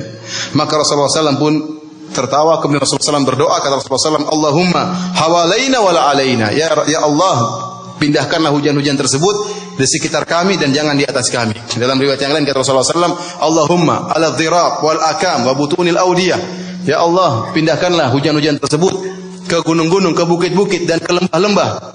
Ya, tempatnya wa manabiti syajar, tempat tumbuhnya tumbuhan-tumbuhan. Jangan di kota hujan tersebut. Marratain aw thalathan. Rasulullah SAW berdoa 2 kali atau 3 kali dengan lafal yang sama. Ini dalil bahwasanya doa disunahkan 2 atau 3 kali kita ulangi, tidak mengapa. Faja'ala as-sahabu yatasadda'u 'anil Madinah yaminan wa shimalan. Maka jadilah awan tersebut berlepas, minggir dan pecah, meninggalkan pusat kota Madinah ke pinggiran-pinggiran kota Madinah, ke arah kanan dan ke arah kiri. Yumtaru ma hawalaina wa la yumtaru minha syai'. Maka di samping kota Madinah diturunkan hujan, adapun di kota Madinah benar-benar tidak ada, di pusat kota sama sekali tidak ada hujan. Yurihimullahu karamata nabiyhi sallallahu alaihi wasallam wa ijabata da'watihi. Allah Subhanahu wa taala ingin menunjukkan kepada para sahabat tentang karamah Nabi sallallahu alaihi wasallam dan bahwasanya Allah mampu untuk mengabulkan doa Nabi dalam seketika itu pula, ya. Minta hujan diturunkan hujan, berhentikan hujan langsung bisa berhenti hujan. Kalau Indonesia kayaknya tidak perlu minta doa apa? Turun hujan. Kebanyakan hujan ya. Tapi yang perlu kita berdoa adalah hujan agar turun hujan rahmat, bukan hujan apa? Azab ya. Bukan hujan azab, bukan hujan yang menenggelamkan, yang merusak, tapi hujan yang mendatangkan rahmat. Para hadirin rahmati Allah Subhanahu wa taala, ini adalah hadis-hadis yang dibawakan oleh Al-Imam Al-Bukhari tentang senyum dan tawa Nabi sallallahu alaihi wasallam. Dan saya kumpulkan sebagian hadis-hadis lain juga yang juga diriwayatkan oleh Imam Bukhari dan Imam Muslim dan juga dalam sebagian sunan, kitab-kitab sunnah tentang tawa Nabi sallallahu alaihi wasallam, dan saya ingin bacakan kepada antum sebagian hadis-hadis yang di mana Nabi sallallahu alaihi wasallam tertawa atau Rasulullah SAW tersenyum. Dan banyak hadis-hadis tersebut ya. Dan kita tidak menyebutkan seluruhnya, hanya sebagian beberapa hadis yang akan kita sebutkan pada kesempatan hari ini. Di antaranya sebuah hadis yang diriwayatkan oleh Imam Bukhari dari Imam Muslim ya. Tentang orang yang terakhir masuk surga dan yang paling terakhir keluar dari neraka jahanam. Hadis ini diriwayatkan oleh Abu Dzar radhiyallahu taala anhu ya. Di mana Rasulullah SAW bersabda, "Ini la a'lamu akhiru ahlil jannati dukhulan al-jannata." Kata Rasulullah SAW, sungguhnya aku mengetahui orang yang paling terakhir masuk surga. Aku mengetahui orang yang paling terakhir masuk surga. Wa akhiru ahlin nar khurujan minha, dan orang yang paling terakhir keluar dari neraka jahanam. Rajulun yu'ta bihi yaumal qiyamah. Itu seorang laki. Orang ini masuk surga atau tidak? Masuk surga. Namun yang paling terakhir. seorang yang didatangkan oleh Allah pada hari kiamat, disidang oleh Allah Subhanahu wa taala. Fayuqal, maka Allah mengatakan kepada para malaikat, "I'ridu alaihi sighara dzunubihi warfa'u anhu kibaraha." Kata Allah kepada para malaikat, wahai para malaikat, paparkanlah dan tampakkanlah dosa-dosa kecilnya. Dosa-dosa besarnya jangan dulu. Sembunyikan dulu. Kata Allah apa? Kata Allah kepada para malaikat, tampakkan kepada orang ini dosa-dosa kecilnya, dosa-dosa besarnya sembunyikan dulu. Fatu'radu alaihi sigharu dzunubihi. Maka orang ini pun disidang oleh Allah Subhanahu wa taala, dibukakanlah dosa-dosa kecil yang pernah dia lakukan. Fayuqal, amilta yauma kadza wa kadza, kadza wa kadza. Bukankah pada hari ini kau melakukan ini? Waktu itu kau melakukan ini, di tempat ini kau melakukan demikian. Semuanya dosa-dosa kecil. Wa amilta yauma kadza wa kadza, kadza wa kadza. Allah ulangi lagi. Bukankah hari ini kau melakukan demikian, hari itu kau melakukan demikian? Fayaqulu na'am. Hamba ini tidak bisa menolak. Buktinya ada. Dia mengatakan, iya ya Allah, benar, saya melakukan semuanya. La yastati'u an yunkira wa huwa musyfiqun ala min kibari dzunubihi an tu'rada alaihi. Maka dia mengaku dan dia ketakutan. Ini masih dosa-dosa kecil yang dibuka, belum dosa-dosa besar. Ya. Dia mengaku sebentar lagi akan dipaparkan dosa-dosa besar menurut perkiraan hamba ini. Maka hamba tersebut ketakutan. Sekarang baru ditampakkan dosa-dosa kecil dan dia dikhawatirkan. Dia khawatir Allah menampakkan dosa-dosa besarnya akan dibongkar oleh Allah pada kesempatan kali itu. Maka setelah dia mengakui seluruh dosa-dosa kecilnya, Allah mengatakan, "Fa inna laka makana kulli sayyi'atin hasanatan." Kata dia, wahai hambaku, seluruh dosa-dosa kecilmu ini saya rubah jadi kebaikan. Kata Allah apa? Seluruh dosa-dosa kecil ini saya rubah jadi kebaikan. Maka orang ini yang tadinya ketakutan dinampakkan dosa besar, dia berkata, "Rabbi, qad amiltu asya'a la araha hauna." Ya Allah, saya punya dosa-dosa besar, kok saya enggak lihat sekarang? Paham maksudnya? Ente enggak ketawa, enggak paham. Jadi tadinya dia ketakutan dinampakkan dosa-dosa besar. Karena dia tahu seluruh dosanya Allah rubah jadi kebaikan, dia pingin dosa-dosa besarnya diperlihatkan juga supaya dirubah jadi apa? Kebaikan. Paham? Maka dia mengatakan, Rabbi, dia mengatakan, tadinya dia ketakutan jangan sampai dibongkar dosa-dosa besarnya, sekarang dia berharap. Ya. Oleh karenanya dalam Al-Quran Allah mengatakan, illa man taba wa amana wa amila amalan salihan fa ulaika yubaddilullahu sayyi'atihim hasanat. Kecuali orang yang bertobat dan beriman dan beramal soleh, maka orang-orang tersebut Allah rubah keburukan-keburukannya menjadi kebaikan-kebaikan. Ini diantara kebaikan Allah berikan kepada orang yang bertobat, bisa jadi keburukannya Allah rubah jadi kebaikan. Contohnya hadis ini. Maka dia mengatakan, ya Rabbku, aku melihat aku telah melakukan dosa-dosa yang lain, kok saya tidak lihat dipaparkan pada hari ini. Saya tidak lihat di sini. Falaqad ra'aitu Rasulullah sallallahu alaihi wasallam dhahika hatta badat nawajiduhu. Kata Abu Dzar, saya melihat Rasulullah SAW tatkala menyampaikan hadis ini, Rasulullah SAW tertawa sampai nampak gigi geraham beliau. Baik, kita lanjutkan hadis berikutnya di mana Nabi SAW tertawa. Hadis ini juga diriwayatkan oleh Imam Bukhari dan Imam Muslim, atau dari salah satunya Imam Bukhari atau Imam Muslim. Diriwayatkan dari Abu Hurairah radhiyallahu ta'ala anhu, anna Nabi sallallahu alaihi wasallam kana yawman yuhadditsu wa indahu rajulun min ahli al-badiyah. Suatu hari Rasulullah SAW menyampaikan suatu hadis dan di sisi Nabi ada seorang Arab Badui dari ahli al-badiyah, orang Arab Badui. Maka Rasulullah SAW isi hadis yang disampaikan oleh Nabi, Nabi berkata, anna rajulan min ahli al-jannati ista'dzana rabbahu fi zara'. Ada seorang penghuni surga minta izin kepada Allah agar bisa bercocok tanam. Faqala, ini penghuni surga ingin bisa bercocok apa? Tanam di surga. Faqala lahu, maka Allah berkata kepada penghuni surga ini, alasta fi ma syi'ta, bukankah apa saja yang kau inginkan aku kabulkan? Qala bala. Artinya Allah mengatakan, kok minta jadi petani? Kan mau minta apa saja dikasih. Di surga kata Allah Subhanahu wa taala, walakum fiha ma tashtahi anfusukum walakum fiha ma tad'un. Apa yang kalian minta akan dikabulkan, apa yang kalian hasratkan akan dikabulkan, seluruhnya. Diucapkan dikabulkan, diinginkan dalam hati dikabulkan. Maka Allah mengatakan, kok kamu minta jadi petani?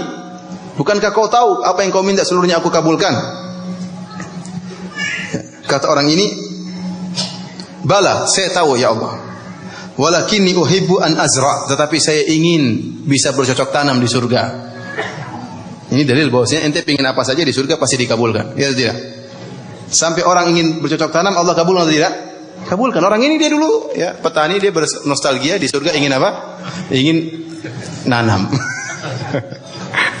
Makanya ada pernah nanya sama saya berbicara tentang surga, ada yang bertanya, "Ustaz, di surga kita bisa main bola enggak?" Ya, bisa aja. Saya bilang bisa aja. Kan ente mau apa saja dikasih sama Allah. Pingin main bola bisa, tapi siapa yang mau main bola sama kamu? Semua orang sibuk sama bidadari, ngapain main bola sama kamu? Jadi minta apa saja dikasih orang ini, ingin bisa bercocok tanam. Maka Allah Subhanahu wa taala kabulkan. Fabadhara.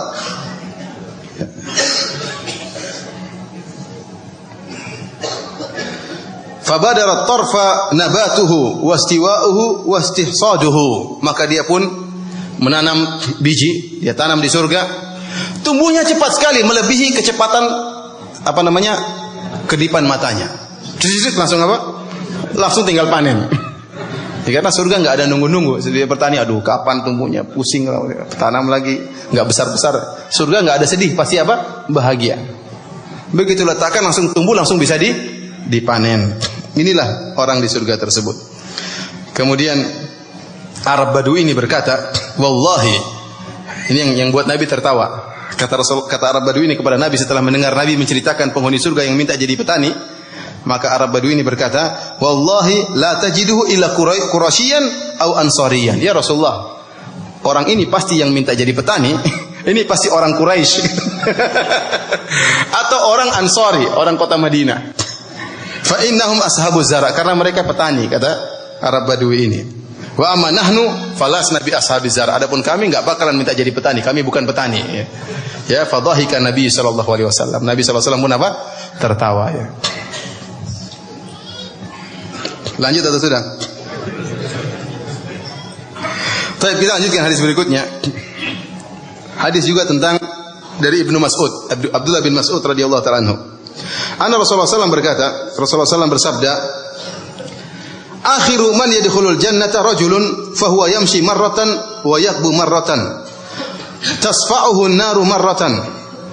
Orang yang terakhir masuk surga, adalah seorang yang terkadang dia berjalan, terkadang dia merangkak, tertatih-tatih tatkala menuju ke surga. Wa tasfa'uhu an-naru marratan, terkadang dia terkena tamparan dari neraka jahanam, wajahnya terbakar hangus. Ini baru selamat dari apa? Neraka. Ini wallahu alam bisawab, kata para ulama, orang yang melewati sirat. Jadi kondisi dia orang yang paling terakhir masuk sirat, masih kena tamparan-tamparan apa? Api neraka, namun dia tidak jatuh di neraka jahanam. Maka dia selamat dari neraka jahanam, tertatih-tatih menuju ke mana? Berdiri jatuh, merangkak menuju ke mana? Ke surga. Selamat dari neraka jahanam.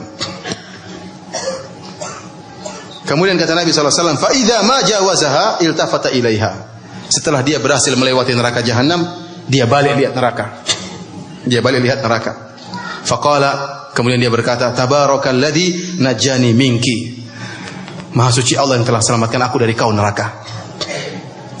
Laqad a'tani Allahu syai'an ma atahu ahadan minal awwalin wal akhirin. Dia sangat bahagia selamat dari apa? Neraka.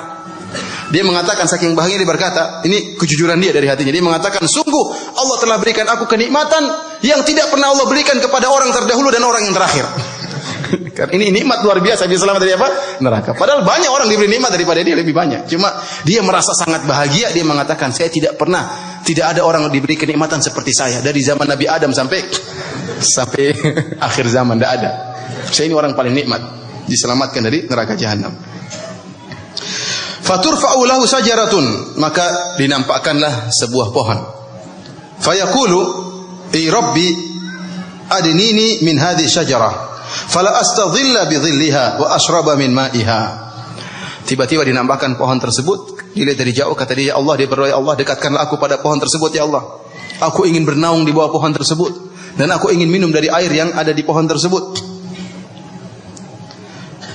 Fayaqulu Allah azza wa jalla, Allah berkata, ya ibna Adam, la'alli in a'taitukaha sa'altani ghairaha. Kata Allah, wahai anak Adam, kalau saya kabulkan permintaanmu, nanti kau minta lagi. Kata orang tersebut, la ya Rabb, ya, enggak ya Rabb, saya enggak minta lagi. Wa yu'ahiduhu alla yas'alahu ghairaha. Dan Allah bertanya, nanti kau minta lagi? Enggak, saya berjanji, saya tidak akan minta lagi. Dia berjanji sama siapa? Sama Allah. Diingatkan tidak akan minta lagi kepada Allah Subhanahu wa taala. Wa rabbuhu ya'dhuruhu li'annahu yara ma la sabru lahu alaihi. Dan Allah beri uzur. Allah tahu orang ini tidak sabar kalau melihat kenikmatan yang lain. Maka Allah pun mendekatkan dia kepada pohon tersebut, kemudian dia bernaung di bawah pohon tersebut dan dia minum dari air pohon tersebut. Tsumma turfa'u lahu syajaratun hiya ahsanu minal ula. Setelah dia bernaung di bawah pohon tersebut, setelah minum dari pohon tersebut, tiba-tiba Allah tampakkan lagi pohon yang lebih indah dari pertama. Lebih indah lagi pohonnya. Maka dia mengatakan, "Ya Rabbku, dekatkanlah aku kepada pohon tersebut. Saya tidak akan minta lagi selain ini." Terakhir. Fayaqulu, maka Allah berkata, "Wahai anak Adam, alam tu'ahidni alla tas'alani ghairaha?" Bukan kau tadi sudah janji tidak minta lagi yang lain? Fayaqulu la'alli in adzantuka minha tas'alani ghairaha. Kata Allah, nanti kalau saya kasih kau ini, kau minta lagi. Maka dia berjanji, tidak ya Allah, ini yang terakhir. Ini yang terakhir yang kedua. Wa rabbuhu ya'dhuruhu li'annahu la yara ma la sabru lahu alaihi. Dan Allah kasih udzur sama dia. Allah tahu kalau dilihatkan pohon yang ketiga dia pasti tidak sabar lagi. Tidak ada yang sabar dengan kenikmatan. Tsumma turfa'u lahu syajaratun inda babil jannah hiya ahsanu minal ulawain. Tiba-tiba Allah menampakkan sebuah pohon bagi dia di pinggir pintu surga. Yang pohon yang di pinggir pintu surga ini lebih nikmat, lebih indah daripada dua pohon sebelumnya. Fayaqulu, maka dia minta lagi. Dia berkata, "Ya Rabbku, dekatkanlah aku kepada pohon yang itu ya Allah, biar aku bisa bernaung di bawahnya dan aku bisa minum dari airnya. Aku tidak akan minta lagi selainnya." Jadi sebelum Allah bertanya, "Kau tadi bilang," langsung dia bilang, "Saya tidak minta lagi ini yang terakhir." Dia langsung sebelum ditanya lagi oleh Allah, dia langsung mengatakan, "Saya tidak akan minta selain ini." Maka Allah Subhanahu wa taala kemudian memberi uzur kepada dia dan Allah mendekatkan dia kepada pohon tersebut. Tatkala dia sudah sampai pada pohon tersebut, fayasma'u aswata ahlil jannah, maka dia pun mendengar di balik tembok surga, di balik pintu surga, suara-suara penghuni surga. Ada orang dalam. Ada suara bidadari. Dia dengar orang apa? Lagi bersenang-senang. Waduh. Saya di luar aja ini, repot. Dengan orang bersenang-senang di dalam. Maka dia minta lagi kepada Allah. "Ya Rabbi, adkhilniha." Ya Allah, masukkan aku dong ke dalam surga. Masukkan aku ke dalam surga. Fayaqulu, "Ya ibn Adam, ma yasrini minka ayurdika an u'tiyaka dunya wa mithlaha ma'aha." Kata Allah Subhanahu wa taala, "Wahai anak Adam, apakah saya akan berikan kepada engkau yang kau tidak akan minta lagi?" Iya, jadi Allah pingin apa yang saya kasih kepada engkau supaya kau tidak minta-minta lagi. Habis dikasih minta lagi, dikasih minta lagi, dikasih minta lagi.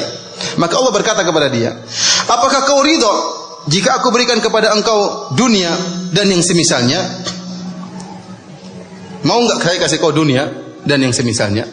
Dalam riwayat yang lain Allah mengatakan, fa inna laka mithlaha wa asyrata amsalihha. Atau kama qala Nabi SAW. Allah mengatakan bagimu dunia dan 10 kali lipat dunia.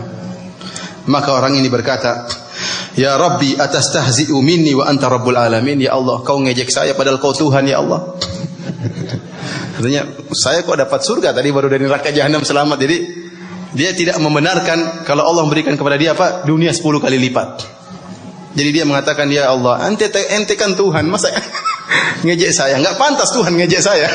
Sekarang kan demikian. Ini yang buat Nabi tertawa ya. Dia bilang, "Atastahzi bi wa anta rabbul alamin." Kau ngejek saya ya Allah sementara engkau Tuhan. Nah, ini yang buat dia Nabi SAW tertawa ya. Maka Rasulullah SAW pun tertawa. Fadhahika Ibnu Mas'ud. Ibnu Mas'ud tatkala meriwayatkan hadis ini beliau tertawa. Faqala, "Ala tas'aluni mimma adhaku?" Wahai para sahabatku, kenapa kalian tidak bertanya kepadaku kenapa aku tertawa? Faqalu mimma tadhak? Kenapa kau tertawa Ibnu Mas'ud? Ibnu Mas'ud berkata, "Hakadha dhahika Rasulullah sallallahu alaihi wasallam." Demikianlah Rasulullah SAW tertawa tatkala menyampaikan hadis ini. Para hadirin rahmatillah subhanahu wa taala, ini dalil bahwasanya surga yang Allah berikan kepada penghuni surga ya sangatlah luas ya. Sampai-sampai penghuni surga yang paling rendah, ya, yang paling terakhir masuk surga, kaplingannya 10 kali lipat dunia ini. Dunia ini antum jadi raja Bogor saja sudah senang, ya. Jadi raja Cilengsi, misalnya antum raja, kekuasaan cuma Cilengsi, kira-kira bahagia atau tidak? Bahagia. Apalagi Bogor, apalagi raja Indonesia. Apalagi 10 dunia buat ente sendiri. Ini orang paling rendah di dunia. Mau enggak antum menjadi orang ini? Saya tanya sama antum jujur, mau enggak? Mau? Enggak mau katanya. Ini orang paling rendah di mana? Di surga. Mau enggak jadi orang ini? Enggak mau. Masuk surga aja belum tentu.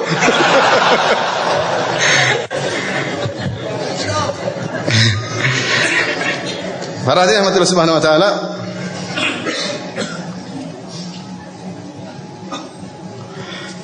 lanjut atau sudah? Lanjut ya. Kita ada beberapa hadis lagi. Insyaallah setelah ini kita buka tanya jawab, dan insyaallah ada hadiah bagi 3 lelaki yang bisa menjawab pertanyaan dan 3 perempuan yang bisa menjawab pertanyaan. Hadiahnya Allah alam, saya tidak tahu ya. Nanti tanya sama panitia. Ada hadis ya Rasulullah SAW yang buat Nabi SAW tertawa. Hadis ini diriwayatkan oleh Al-Imam Ahmad dalam musnadnya dan disahihkan oleh Syekh Albani rahimahullahu taala. Ada seorang wanita bernama Salma. Dia mendatangi Rasulullah SAW, atau wanita yang merupakan istri dari Abu Rafi. Tasta'zinuhu ala Abi Rafi qad darabaha. Wanita ini melapor kepada Nabi SAW bahwasanya suaminya Abu Rafi telah memukul dia. Jadi dia melapor kepada Nabi, suaminya telah memukul apa? Memukul dia. Maka Rasulullah SAW memanggil Abu Rafi, suaminya, kok mukul istrinya? Rasulullah SAW bertanya, malaka walaha ya Abu Rafi? Ada apa gerangan? Kenapa Abu Rafi? Kenapa kau pukul istrimu? Kata Nabi SAW. Qala tu'dhini ya Rasulullah. Ini istri saya yang ganggu saya ya Rasulullah. Makanya saya pukul ya Rasulullah. Dia bilang apa? Istri saya ini ganggu saya, makanya saya pukul. Wajarlah diganggu, ya jengkel dia pukul istrinya. Maka Rasulullah SAW bertanya, wa bima adaitihi ya Salma? Ngapain kau wahai Salma kok ganggu suamimu? Kau ganggu apa sama suamimu? Perhatikan ini.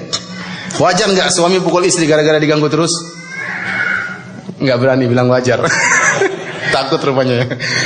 Enggak wajar ya. Intinya dia mukul istrinya, dia bilang, "Ya Rasulullah, gimana saya enggak pukul dia sementara dia ganggu saya?" Maka Rasulullah SAW bertanya kepada istrinya, "Apa gerangan gangguan yang kau berikan kepada suamimu wahai Salma?"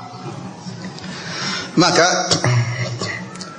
Salma berkata, "Ya Rasulullah, ma'adzaituhu bi syai'." Saya tidak ganggu dia sama sekali, saya tidak menyakitinya sama sekali ya Rasulullah. "Walakinnahu ahdatha wa huwa yusalli." Tapi waktu dia salat dia buang angin ya Rasulullah. Fakultu lahu ya Aba Rafi, inna Rasulullah sallallahu alaihi wasallam qad amara al-muslimin idza kharaja min ahadihim ar-riha an yatawadda. Faqama fadarabani. Waktu dia salat kemudian buang angin, saya bilang, wahai Abu Rafi, Rasulullah menyuruh kepada kaum muslimin kalau buang angin suruh wudu. Maka dia pun jengkel, dia pukul saya. Supaya Abu Rafi tidak tahu kalau lagi salat buang angin batal. Lagi salat diganggu, ya dia marah. Lagi salat kentut, jadi tegur sama istrinya. Dia merasa itu gangguan. Maka hal ini membuat Nabi sallallahu alaihi wasallam faja'ala Rasulullah sallallahu alaihi wasallam yadhak wa yaqul, Rasulullah SAW tertawa dan Rasulullah SAW berkata, "Ya Aba Rafi, innaha lam ta'murki illa bi khair." Istrimu tidak memerintahkan engkau kecuali kepada kebaikan. Jadi gambaran Nabi, kesalahan apa ini sampai Abu Rafi mukul istrinya. Ternyata istrinya enggak salah, cuma negur dia waktu salat lagi kentut disuruh berhenti. Ya dia jengkel, dia pukul istrinya.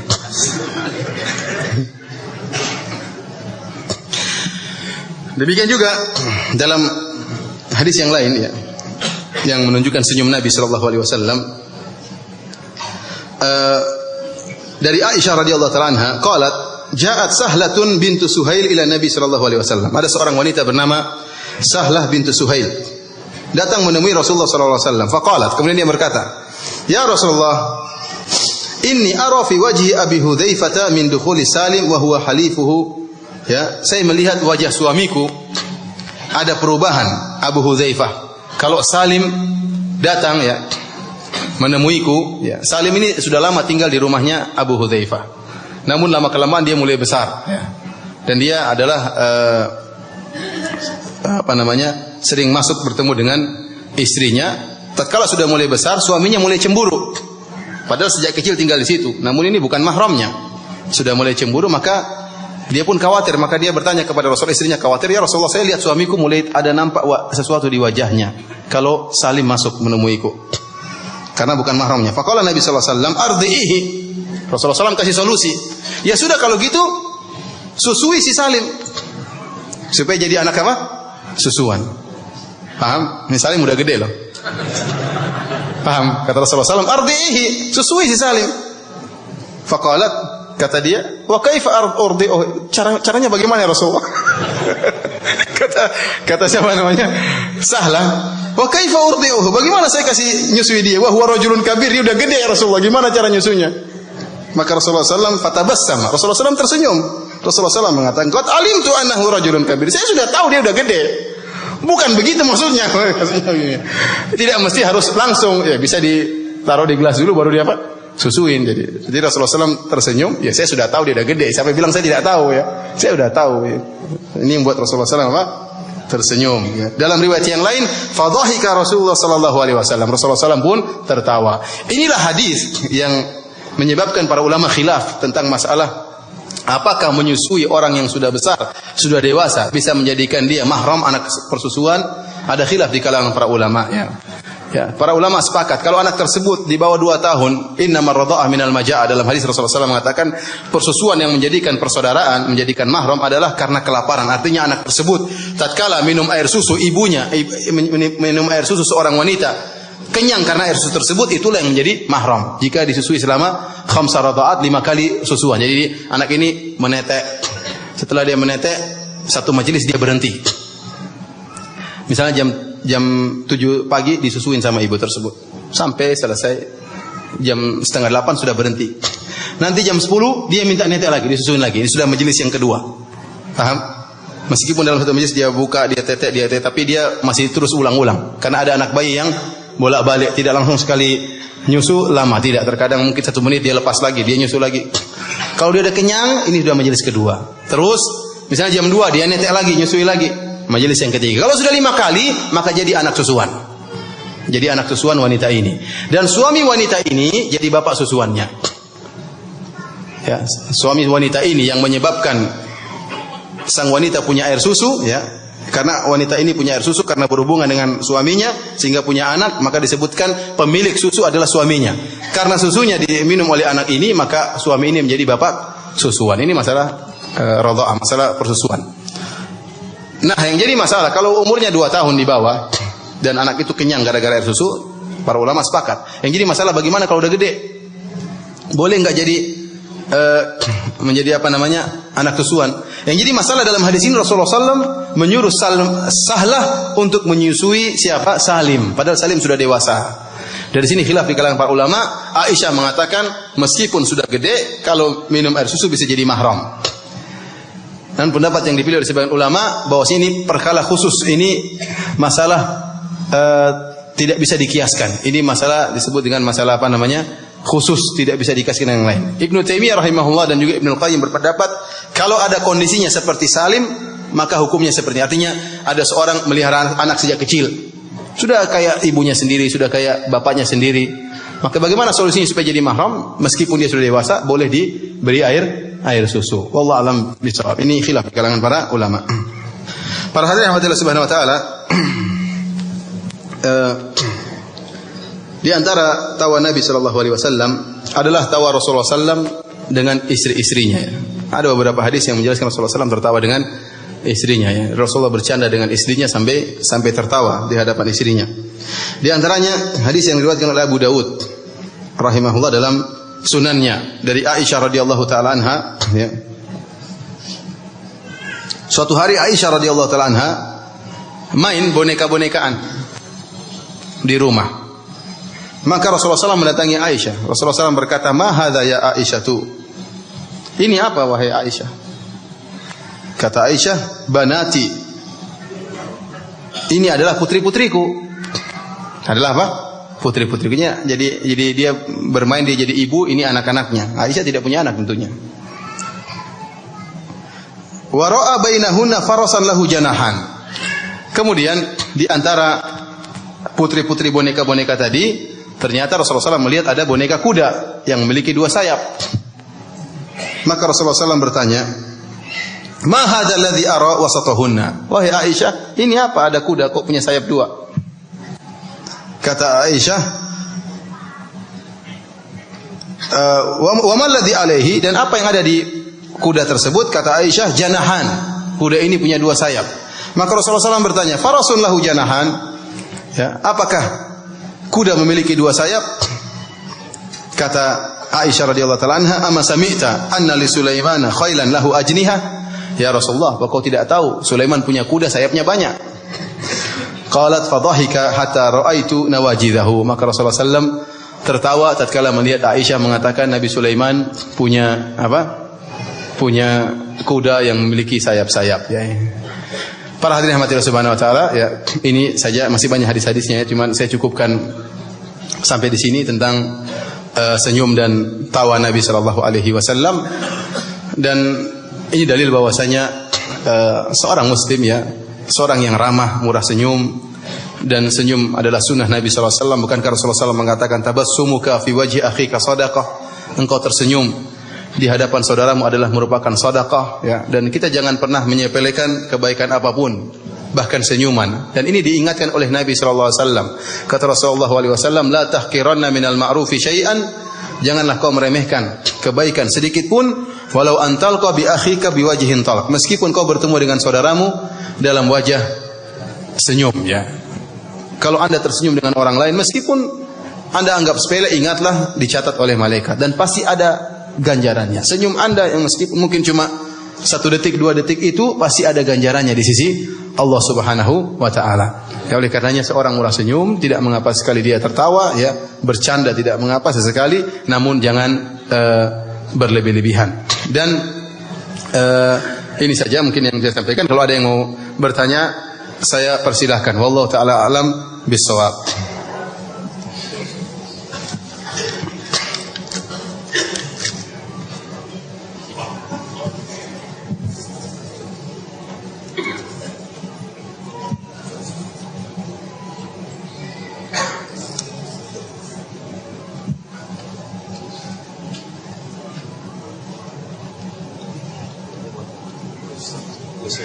Apa? Hadiah dulu. Oh, kuis dulu, ya. Ini berapa jumlahnya? 6 ya. 3 lagi. Taruh sini biar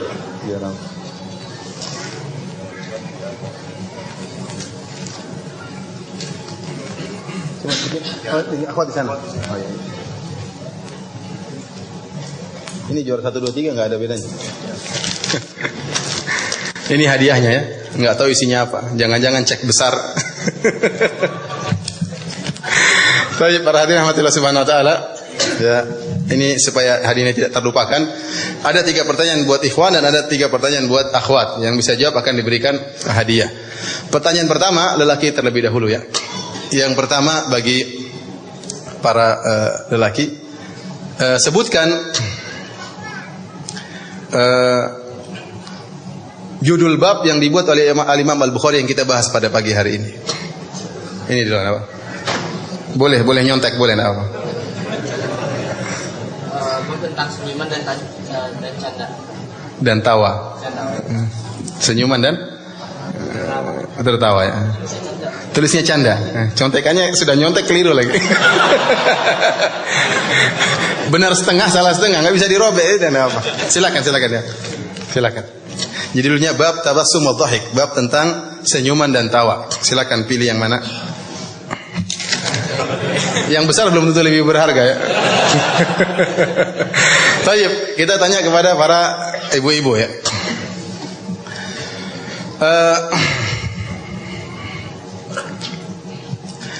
Apa faedah, ya, dari kisah hadis tentang Umar bin Khattab radhiyallahu taala anhu tatkala ada sebagian istri-istri Nabi yang mengeraskan suaranya tatkala Umar masuk maka mereka pun bersembunyi.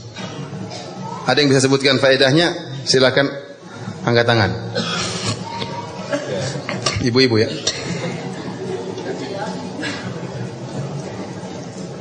Ada ibu-ibu? Coba jawabannya apa? Pakai mic atau tidak?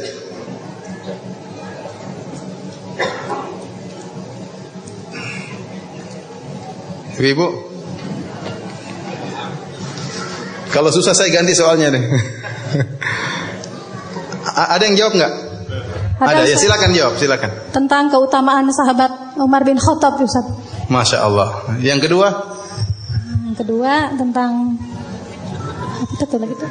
Tentang apa? Oh, yang tentang itu bahwa para istri Rasulullah lebih takut kepada Umar daripada kepada Rasulullah Sallallahu Alaihi Wasallam.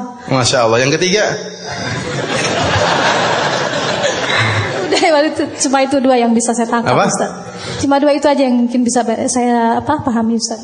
Oh, enggak apa-apa, sudah. Ya, berikan ya, enggak apa-apa. Benar ya. Benar. Saya pinginnya tadi dia bilang, Ustaz, perempuan boleh ngangkat suara di hadapan suami, tapi dia enggak bilang alhamdulillah. Kalau dia bilang itu saya akan bantah ya. Benar ya, alhamdulillah. Tapi sekarang kepada Bapak. Bentar saya lihat materinya dulu.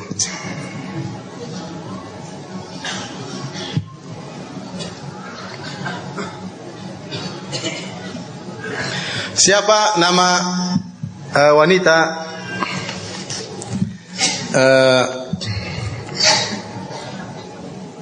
yang apa tadi? Sebentar. Yang bertanya kepada Nabi tentang mimpi basah. Kalau gini hafal. Silakan. Ummu Sulaim, Masya Allah, radhiyallahu taala anha. Silakan, pilih hadiahnya. Tapi yang kecil aja, yang kecil. Baik. Baik, ibu-ibu,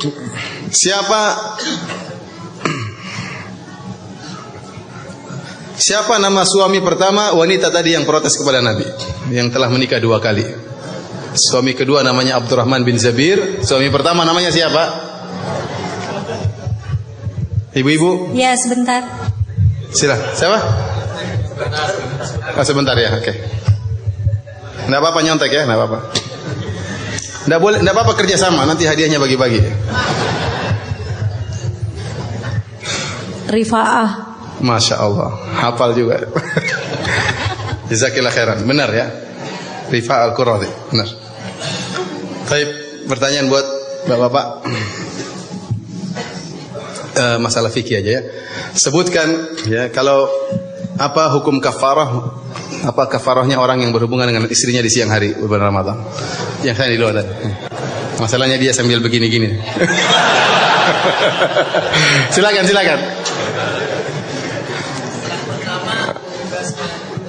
Pertama bebaskan budak. Ya.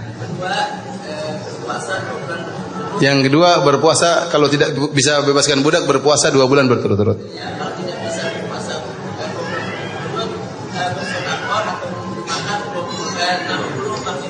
Kalau tidak bisa memberi makan kepada 60 fakir miskin.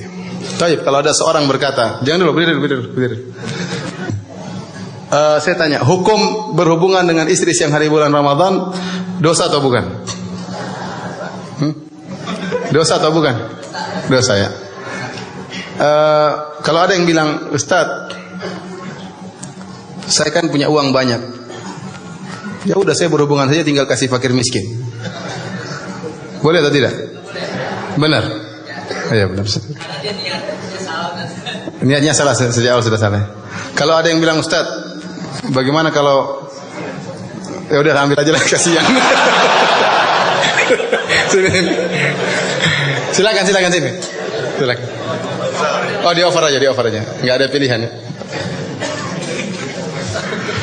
Ibu-ibu terakhir, pertanyaan terakhir.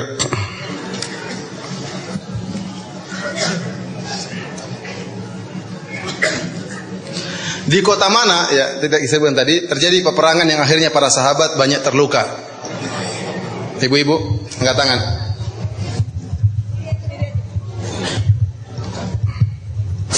Kota Taif.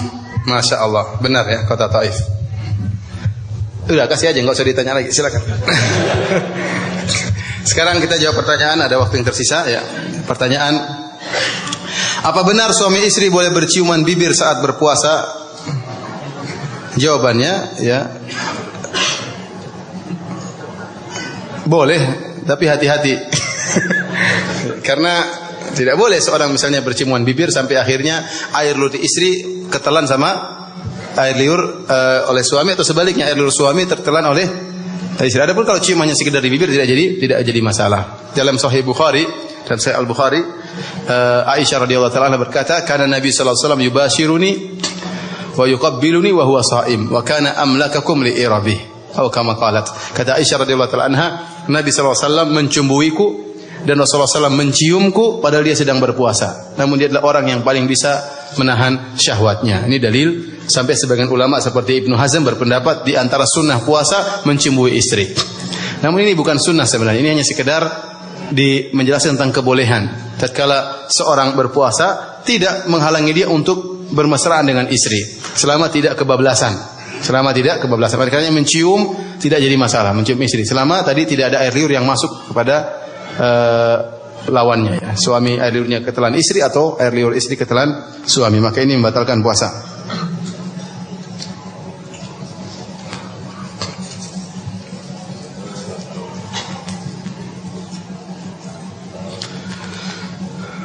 Ustadz, bagaimana cara membayar fidyah, memberi makan 60 orang fakir miskin untuk orang yang tidak berpuasa selama 30 hari karena sakit? Intinya memberi fidyah bagi orang yang misalnya tidak berpuasa selama 60 hari 2 tahun ya, karena sudah tua misalnya, atau sakit yang tidak sembuh-sembuh ya, dan tidak menurut dokter sulit untuk disembuhkan, maka cara bayar fidyah dengan 2 cara. Pertama, dengan memberikan bahan mentah. Bahan mentah adalah 1 hari 1,5 kilogram beras. Jadi kalau punya utang puasa sekitar 1,5 kilogram beras. Sebenarnya 1,2, tapi taruhlah kita bulatkan 1,5 kilogram beras. Jadi kalau 60 hari berarti sekitar 90 kilogram beras. Kita bagi-bagi kepada keluarga, misalnya beberapa keluarga, satu keluarga berapa anggota. Cari keluarga-keluarga yang miskin, kita berikan kepada sesuai dengan anggota keluarganya. Kita berikan beras-beras tersebut kepada sekitar misalnya 10 keluarga, satu keluarga 6 orang ya, gitu ya. Kira-kira seperti itu. Cara kedua dengan memberikan bahan siap makan ya, atau makanan yang sudah dimasak. Jadi misalnya kita punya utang 60 hari, kita buat 60 nasi bungkus. Nasi tersebut mengenyangkan dengan lauknya disertai dengan air minum dari makanan yang biasa kita makan, atau kalau lebih enak lebih baik. Kemudian kita cari orang miskin, cari fakir miskin, misalnya mungkin ada orang tukang becak atau tukang sampah atau macam-macam, kita bagikan, atau kepada anak-anak yatim misalnya, nggak jadi masalah ya. Cukup 1 hari sekali makan siang atau makan malam, makan siang atau makan malam. Itu cara membayar fidyah. Apa boleh seorang punya niat berhubungan suami istri dengan melakukan safar pura-pura agar bisa berhubungan? Ini ngajarin ini caranya. Ya, tidak boleh, ini namanya hilah ya. Hilah. Jadi Allah Maha tahu ya. Allah Maha tahu. Seorang ingat ya, dosa langsung melakukan maksiat lebih ringan daripada dosa ngibulin. Oleh karenanya kenapa orang-orang munafik Allah mengatakan innal munafiqina fi darkil asfali minan nar. Sungguhnya orang-orang munafik di neraka jahanam paling bawah. Kenapa? Karena mereka selain kafir, mereka juga ngibulin, menampakkan seakan-akan apa? Islam. Lebih parah daripada orang yang asli apa? Kafir. Orang-orang munafik di neraka jahanam yang paling bawah. Oleh karena orang melakukan dosa dengan secara langsung dia berdosa, berhak mendapat hukuman, tapi yang melakukan penipuan agar bisa melakukan kesalahan, maka ini lebih parah ya. Allah Maha tahu bahwasanya Anda ini niatnya berhubungan atau niatnya safar ya. Kalau niatnya safar kebetulan ada keperluan, maka enggak jadi masalah. Bersafar berhubungan enggak jadi masalah. Tapi sengaja buat safar supaya bisa berhubungan, ini masalah. Safarnya kemana? Ke Bandung. Sebentar, sebalik lagi. Janganlah. Bagaimana agar kita menjadi orang yang mudah senyum? Karena saya terkadang terlalu serius dan seolah menjadi lupa cara senyum. Latihan di depan cermin. Senyum gimana? Ya enggak apa-apa, enggak jadi masalah. Kalau mau senyum.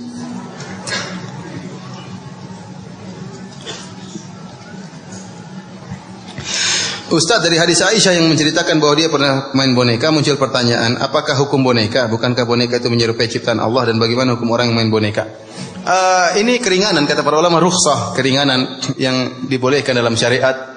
Anak-anak boleh main ya boneka-boneka, diperbolehkan selama boneka tersebut tidak dipajang seperti patung, seperti ini yang tidak diperbolehkan. Tapi kan yang mainan kemudian disimpan seperti dihinakan, artinya bukan pajangan, maka ini enggak mengapa insyaallah. Ini enggak mengapa insyaallah. Ini fatwa banyak ulama tentang masalah ini. Apalagi di zaman sekarang ya. Ada boneka. Ini boneka ada sampai di Madinah ya. Boneka Islami. Ya, boleh dikatakan boneka apa? Islami. Jadi dibuat boneka ada rambutnya, enggak ada matanya. Terus pakai cadar bonekanya. Maksudnya supaya tidak apa? Supaya tidak menyerupai. Dibawa kepada anak-anak, takut, ini setan katanya. Anak-anak sebagai nama ketakutan. Kita bilang ya susah juga ya. Ya kita tidak ingin terjerumus dalam yang haram, tapi alhamdulillah ya banyak ulama mengatakan ini rukhsah, keringanan. Ya, keringanan. Sebenarnya ulama bersikap keras mengatakan tidak boleh. Kalaupun boneka maka tidak boleh menunjukkan mata dan sebagainya, tidak boleh. Tapi hanya sekedar seperti tadi, dibuat kepala ada rambutnya, tidak ada matanya, tidak ada hidungnya, suruh pakai cadar. Dibuka cadarnya enggak kok, mengerikan, enggak ada hidungnya. Orang anak juga takut seperti ini. Jadi saya lebih condong pendapat akan bolehnya. Meskipun saya tahu sebagian guru-guru saya tidak berpendapat demikian, namun anak sebagian masyayikh, sebagian ulama membolehkan karena ini keringanan. Ya, keringanan dengan syarat tadi boneka tersebut tidak dijadikan apa? Pajangan. Bila di tabungan ada uang sebesar 140 juta, udah masuk haul dan nisab, berapa yang harus dibayarkan? Ya, tinggal 2,5% kali 140 juta. Ya, bukan nisabnya, atau 2,5% kali nisabnya, tidak. Bukan nisabnya yang dikalikan 2,5%, tetapi jumlah uangnya. Jumlah uangnya. Nisab kita sebutkan dalam pertemuan kita kemarin tentang masalah zakat. Nisab emas kira-kira 13 juta. Nisab perak kira-kira 13 juta. Barang siapa yang uangnya sudah mencapai nisab perak, ya ada khilaf, ada yang nisab perak atau nisab emas, tapi yang lebih hati-hati kita pakai nisab perak. Barang siapa yang uangnya sudah lebih dari 13 juta maka sudah kena nisab. Jika bertahan sampai tahun depan maka ini terkena zakat. Ya, yang dihitung yang mana 2,5% kali uang yang ada, bukan kali 13 jutanya. Ya. Berarti kalau cuma kali 13 jutanya, uang 1 miliar pun zakatnya sama dengan yang 100 juta. Tapi dikalikan dengan uang yang ada. Ustaz, apakah hukumnya bercumbu dengan istri di siang hari di bulan Ramadan hingga mengeluarkan mani tanpa bersetubuh? Apa yang harus dilakukan untuk menembus kesalahan tersebut? Waduh, repot. Ya, akhi, saya bilang di Indonesia malamnya panjang. Kalau di Saudi malamnya pendek ya. Mungkin orang terjerumus. Di Indonesia malam apa? Panjang. Tarawih jam 8 sudah selesai. Masih banyak waktu, masih berapa jam? Masih panjang. Kenapa harus bercumbu sampai keluar air mani di siang hari? Barang siapa yang sengaja bercumbu dengan istrinya sampai sengaja mengeluarkan mani, maka puasanya batal. Puasanya batal dan dia tidak perlu bayar kafarah, istighfar kepada Allah Subhanahu wa taala. Yang kafarah berkaitan dengan jima, berkaitan dengan apa? Berhubungan. Dan saya ulangi, yang namanya jima, dan saya sampaikan, yang namanya jima adalah kemaluan suami masuk kemaluan istri. Jika, mohon maaf, jika bagian kepala kemaluan lelaki tenggelam dalam kemaluan wanita, maka itu adalah jima. Meskipun tidak keluar air mani. Meskipun tidak keluar air mani. Kalau bagian kepala kemaluan laki masuk ke dalam kemaluan wanita, tenggelam, maka itu apa? Jima. Adapun kalau yang masuk baru 1/2, 1/3 kepalanya, belum. Harus masuk seluruh kepala baru dinamakan jima. Dan ini pembahasan sering saya ulang-ulang, masalah penting ya. Berkaitan dengan wajib mandi, berkaitan dengan batalnya puasa, berkaitan dengan hukum zina. Ya, karena ada seorang, misalnya dia berzina dengan seorang wanita namun tidak sampai pada kemaluan masuk kemaluan, maka tidak dirajam dan tidak dicambuk. Dia berdosa, dihukum dengan hukum yang lain, tapi tidak sampai pada derajat apa? Rajam, karena belum terjadi jima. Belum terjadi jima. Seperti ini, laki ini berhubungan dengan istrinya, bercumbu, mungkin pegang-pegangan, macam-macamnya, tidak sampai pada derajat jima, maka puasanya batal dan dia wajib untuk mengqadha'nya tetapi tidak perlu bayar kafarah. Wajib bagi dia hanya istighfar kepada Allah Subhanahu wa taala. Dan saya ingatkan malam panjang ya. Ngapain di siang hari?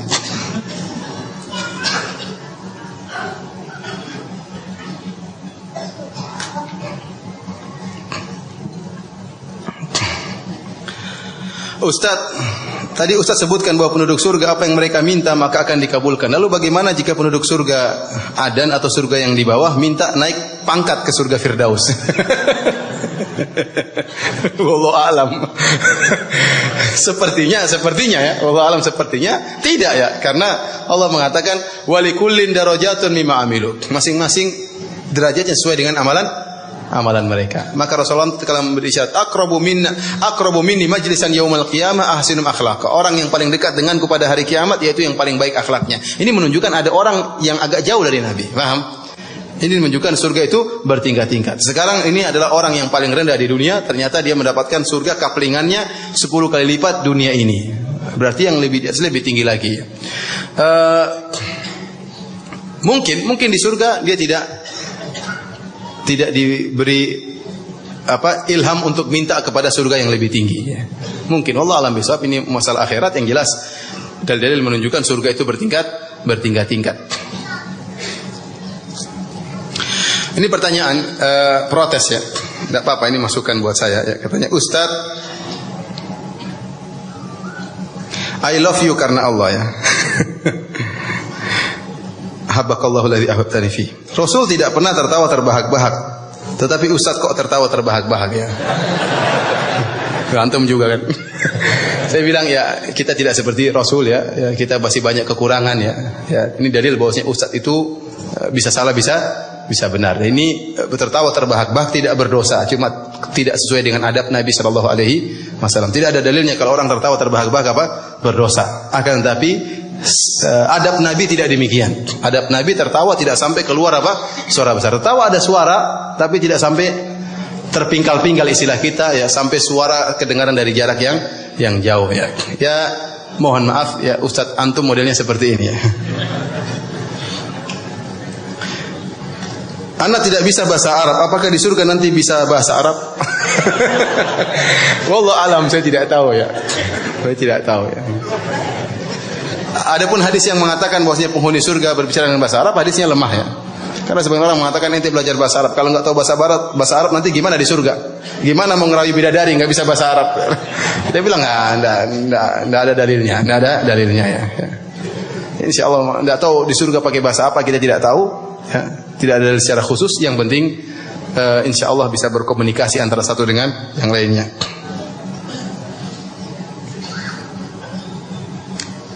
Ustadz, panjang rambut Rasul bukannya sampai bahu, kok Ustadz rambutnya pendek? Ini sama, yang bertanya sama. Rasulullah SAW disebutkan dalam hadis ya, bahwasanya beliau terkadang rambutnya sampai di daun telinga dan terkadang beliaunya sampai di bahu. Namun para ulama menjelaskan ini bukanlah syariat. Ini bukanlah syariat, tapi kebiasaan orang-orang Arab terdahulu, mereka memanjangkan rambut. Jadi perlu kita bedakan antara sunnah tasyri'iyah dengan sunnah jibiliyah.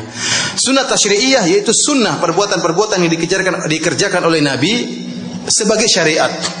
Dan ada perbuatan-perbuatan dikerjakan oleh Nabi bukan sebagai syariat tetapi sebagai konsekuensi beliau sebagai manusia. Konsekuensi beliau sebagai manusia. Contohnya, beliau alaihi salatu wassalam disebutkan dalam Syama'il Muhammadiyah, kalau beliau berjalan, cara jalan beliau agak cepat dan agak menunduk, badannya agak merunduk. Apakah disunahkan kita jalan sambil seperti cara Nabi sallallahu alaihi wasallam? Jawabannya tidak. Beliau begitu jalannya. Ya. Disebutkan misalnya dada beliau bidang, kemudian ya, apakah harus disunahkan dada kita harus panjang seperti Nabi? Tentunya tidak. Itu konsekuensi dia sebagai manusia. Contohnya beliau suka makan kambing. Apakah orang mengatakan sunnah makan kambing? Sampai saya ketemu berapa tahun lalu sebagian orang kena penyakit jantung ya, sudah ada tanda-tanda bahaya. Temannya bilang, ente makan kambing aja jangan takut, itu sunnah Nabi. Ini salah seperti ini. Ya. Seperti apakah dikatakan sunnah makan sehari-hari makan korma? Rasulullah SAW makan makanan pokoknya korma. Kenapa? Karena orang Arab di zaman tersebut makan korma. Abu Jahal, Abu Lahab juga makan korma. Ada orang, aduh saya tidak mau makan beras lagi. Sunnah Nabi makan apa? Korma. Sakit perutnya kalau Indonesia. Jadi apa yang dilakukan Nabi sebagai konsep sebagai manusia ini bukan syariat. Contohnya seperti Rasulullah SAW pakai sorban. Apa kita pakai sorban? Jawabannya tidak. Itu sorban adalah pakaian orang-orang di zaman Nabi Shallallahu Alaihi Wasallam. Sekarang orang Arab Saudi sudah lain bajunya. Di antara pakaian Nabi Shallallahu Alaihi Wasallam seperti pakaian ihram. Tahu pakaian ihram? Rasulullah SAW terkadang pakai jubah, terkadang pakai izar dan rida. Cuma itu saja. Pakai izar, sarung, kemudian pakai apa? Selendang. Ada mungkin orang baca hadis Nabi, Rasulullah SAW ke pasar pakai selendang dan pakai sarung. Saya mau ke kantor juga pakai sarung dan pakai sunnah Nabi. Ini ngawur. Ini konsekuensi Nabi sebagai manusia dan ini bukan sunnah tasyri'iyah. Sama halnya dengan rambut. Rasulullah SAW tidak pernah mengatakan, kecuali kalau Rasulullah SAW berkata dalam hadisnya, panjangkan rambut kalian, baru itu sunnah. Masalah makanan misalnya, makanan ada sunnahnya. Sunnahnya seperti apa? Dengan tangan kanan. Makan yang dekat-dekat terlebih dahulu. Makan sampai habis, sampai bersih. Ini sunnah syariat. Tetapi apa yang dimakan ini bukan syariat. Korma, kambing itu bukan syariat. Itu kembali kepada masing-masing. Kembali kepada masing-masing. Paham maksud saya? Rambut di antara sunnahnya kalau punya rambut dimuliakan. Ya. Bukan semerawut kacau-kacau, enggak dimuliakan. Tapi masalah panjang dan pendek ini bukan syariatnya. Dan kita khawatir ada seorang kemudian rambutnya panjang, ya, disangka orang metal misalnya, ini kan khawatir malah. Tidak sesuai dengan adat istiadat kita di sini. Ya. Oleh karenanya harus dibedakan antara sunnah tasyri'iyah, sunnah syariat dengan sunnah sekedar jibiliyah. Sering saya sampaikan kepada teman-teman bahwasanya sorban juga bukan sunnah. Rasulullah SAW pakai sorban karena orang-orang Arab dahulu juga pakai apa? Sorban. Abu Jahal, Abu Lahab juga pakai sorban.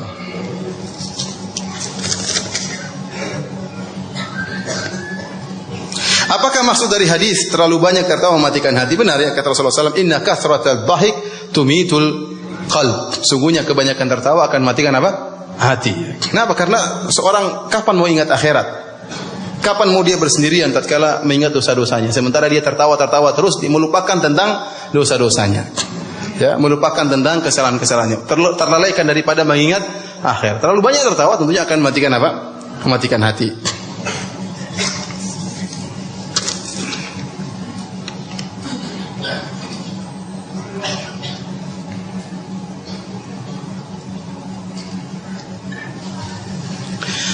Ustaz, saya senantiasa selalu berusaha untuk tersenyum seperti Rasulullah SAW. Tapi pada dasarnya saya susah untuk tersenyum. Jadi terkadang senyum saya terlihat garing. Dan mungkin kelihatannya tidak enak. Dan lain sebagainya. Saya minta saran apa yang harus saya lakukan agar saya selalu menyenangkan orang lain. Seperti senyumannya Rasulullah SAW. Tidak mengapa saya katakan, ini tidak ada masalah. Antum di depan cermin, coba antum senyum. Garing atau tidak? Atau antum tanya mas gini, kalau senyum gini gimana? Istri kesini, oh itu pas mas, kurang. Bisa ya. Kalau sudah mantap, tidak garing lagi, ya udah senyum itu gayanya diingat terus. Kalau senyum gayanya begitu. Ya. Bisa dilatih. Kenapa? Ini terkadang ya dari syaitan aja, persangkaan kita aja. Orang senyum semuanya tidak ada yang garing kok. Jarang orang kalau senyum sinis akan kelihatan. Senyum itu keluar dari hati. Kalau kita senyumannya benar-benar dari hati, pasti tidak garing. Tapi kalau senyumannya karena sinis, pasti kelihatan dari wajah. Orang bisa bedakan, raut wajah itu bisa terbedakan antara senyuman yang sinis dengan senyuman yang baik.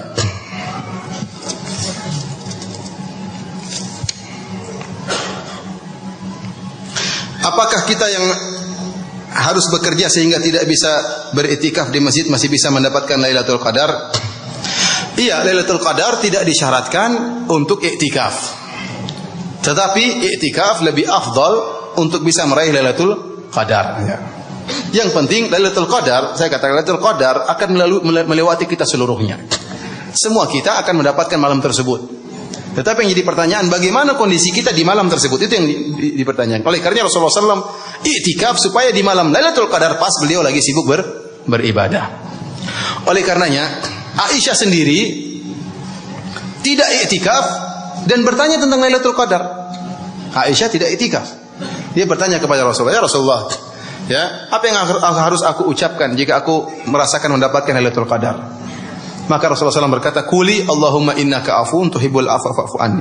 Wahai Aisyah, katakanlah, ya Allah, engkau innaka afuwun, engkau adalah Maha Pengampun, tuhibbul afwa, dan engkau menyukai ampunan, fa'fu anni, maka ampunilah aku. Ini Aisyah padahal tidak iktikaf, tapi dia bertanya tentang Lailatul Qadar. Oleh karenanya, bisa jadi juga seorang wanita tatkala Lailatul Qadar dia dalam kondisi haid, namun tidak menghalangi dia untuk mendapatkan Lailatul Qadar. Intinya Lailatul Qadar akan melewati kita seluruhnya, tetapi bagaimana kondisi kita di malam tersebut? Terutama ibu-ibu, apakah di malam tersebut sedang baca Quran ataukah sedang nonton sinetron? Ya, ini repot. Nonton sinetron di malam Lailatul Qadar, repot ya. Bapak-bapak juga demikian, Lailatul Qadar lagi di mall, ya, Lailatul Qadar. Pandangan sana sini lihat cewek buka aurat di malam Lailatul Qadar, repot juga ya. Kalau seorang berusaha di malam-malam 10 malam terakhir, ya jangan sering keluar rumah, ya sering di rumah aja baca Quran atau dengar pengajian yang bermanfaat, istighfar. Ya.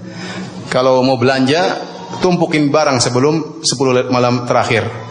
Orang-orang Arab kebiasaan mereka, dan ini sampai sekarang berjalan. Antum dapati kapan hari paling rame? Sebelum puasa. Di mana-mana mall full. Kenapa? Mereka tumpuk barang untuk 2 minggu atau untuk sebulan, supaya pas bulan Ramadan tidak sering apa? Keluar.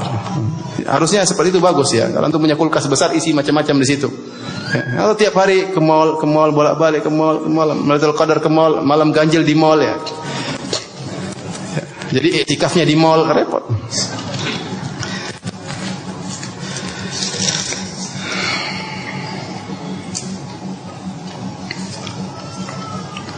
Mengenai bertanya ketika khutbah Jumat, apakah boleh berbicara ketika khatib sedang berkhutbah Jumat? Tidak boleh. Bahkan barang saya yang berkata kepada saudaranya, ansit faqad lagaw. Barang saya berkata kepada saudaranya, diam kamu, maka dia telah berbuat sia-sia. Jadi seorang tatkala khatib sedang berkhutbah tidak boleh ngomong. Kecuali dalam kondisi keperluan dia ngomong langsung kepada apa? Khatib. Seperti orang tadi yang minta kepada Nabi untuk mendoakan. Ini enggak jadi masalah. Tapi dia ngobrol sama temannya, ya maka ini tidak diperbolehkan.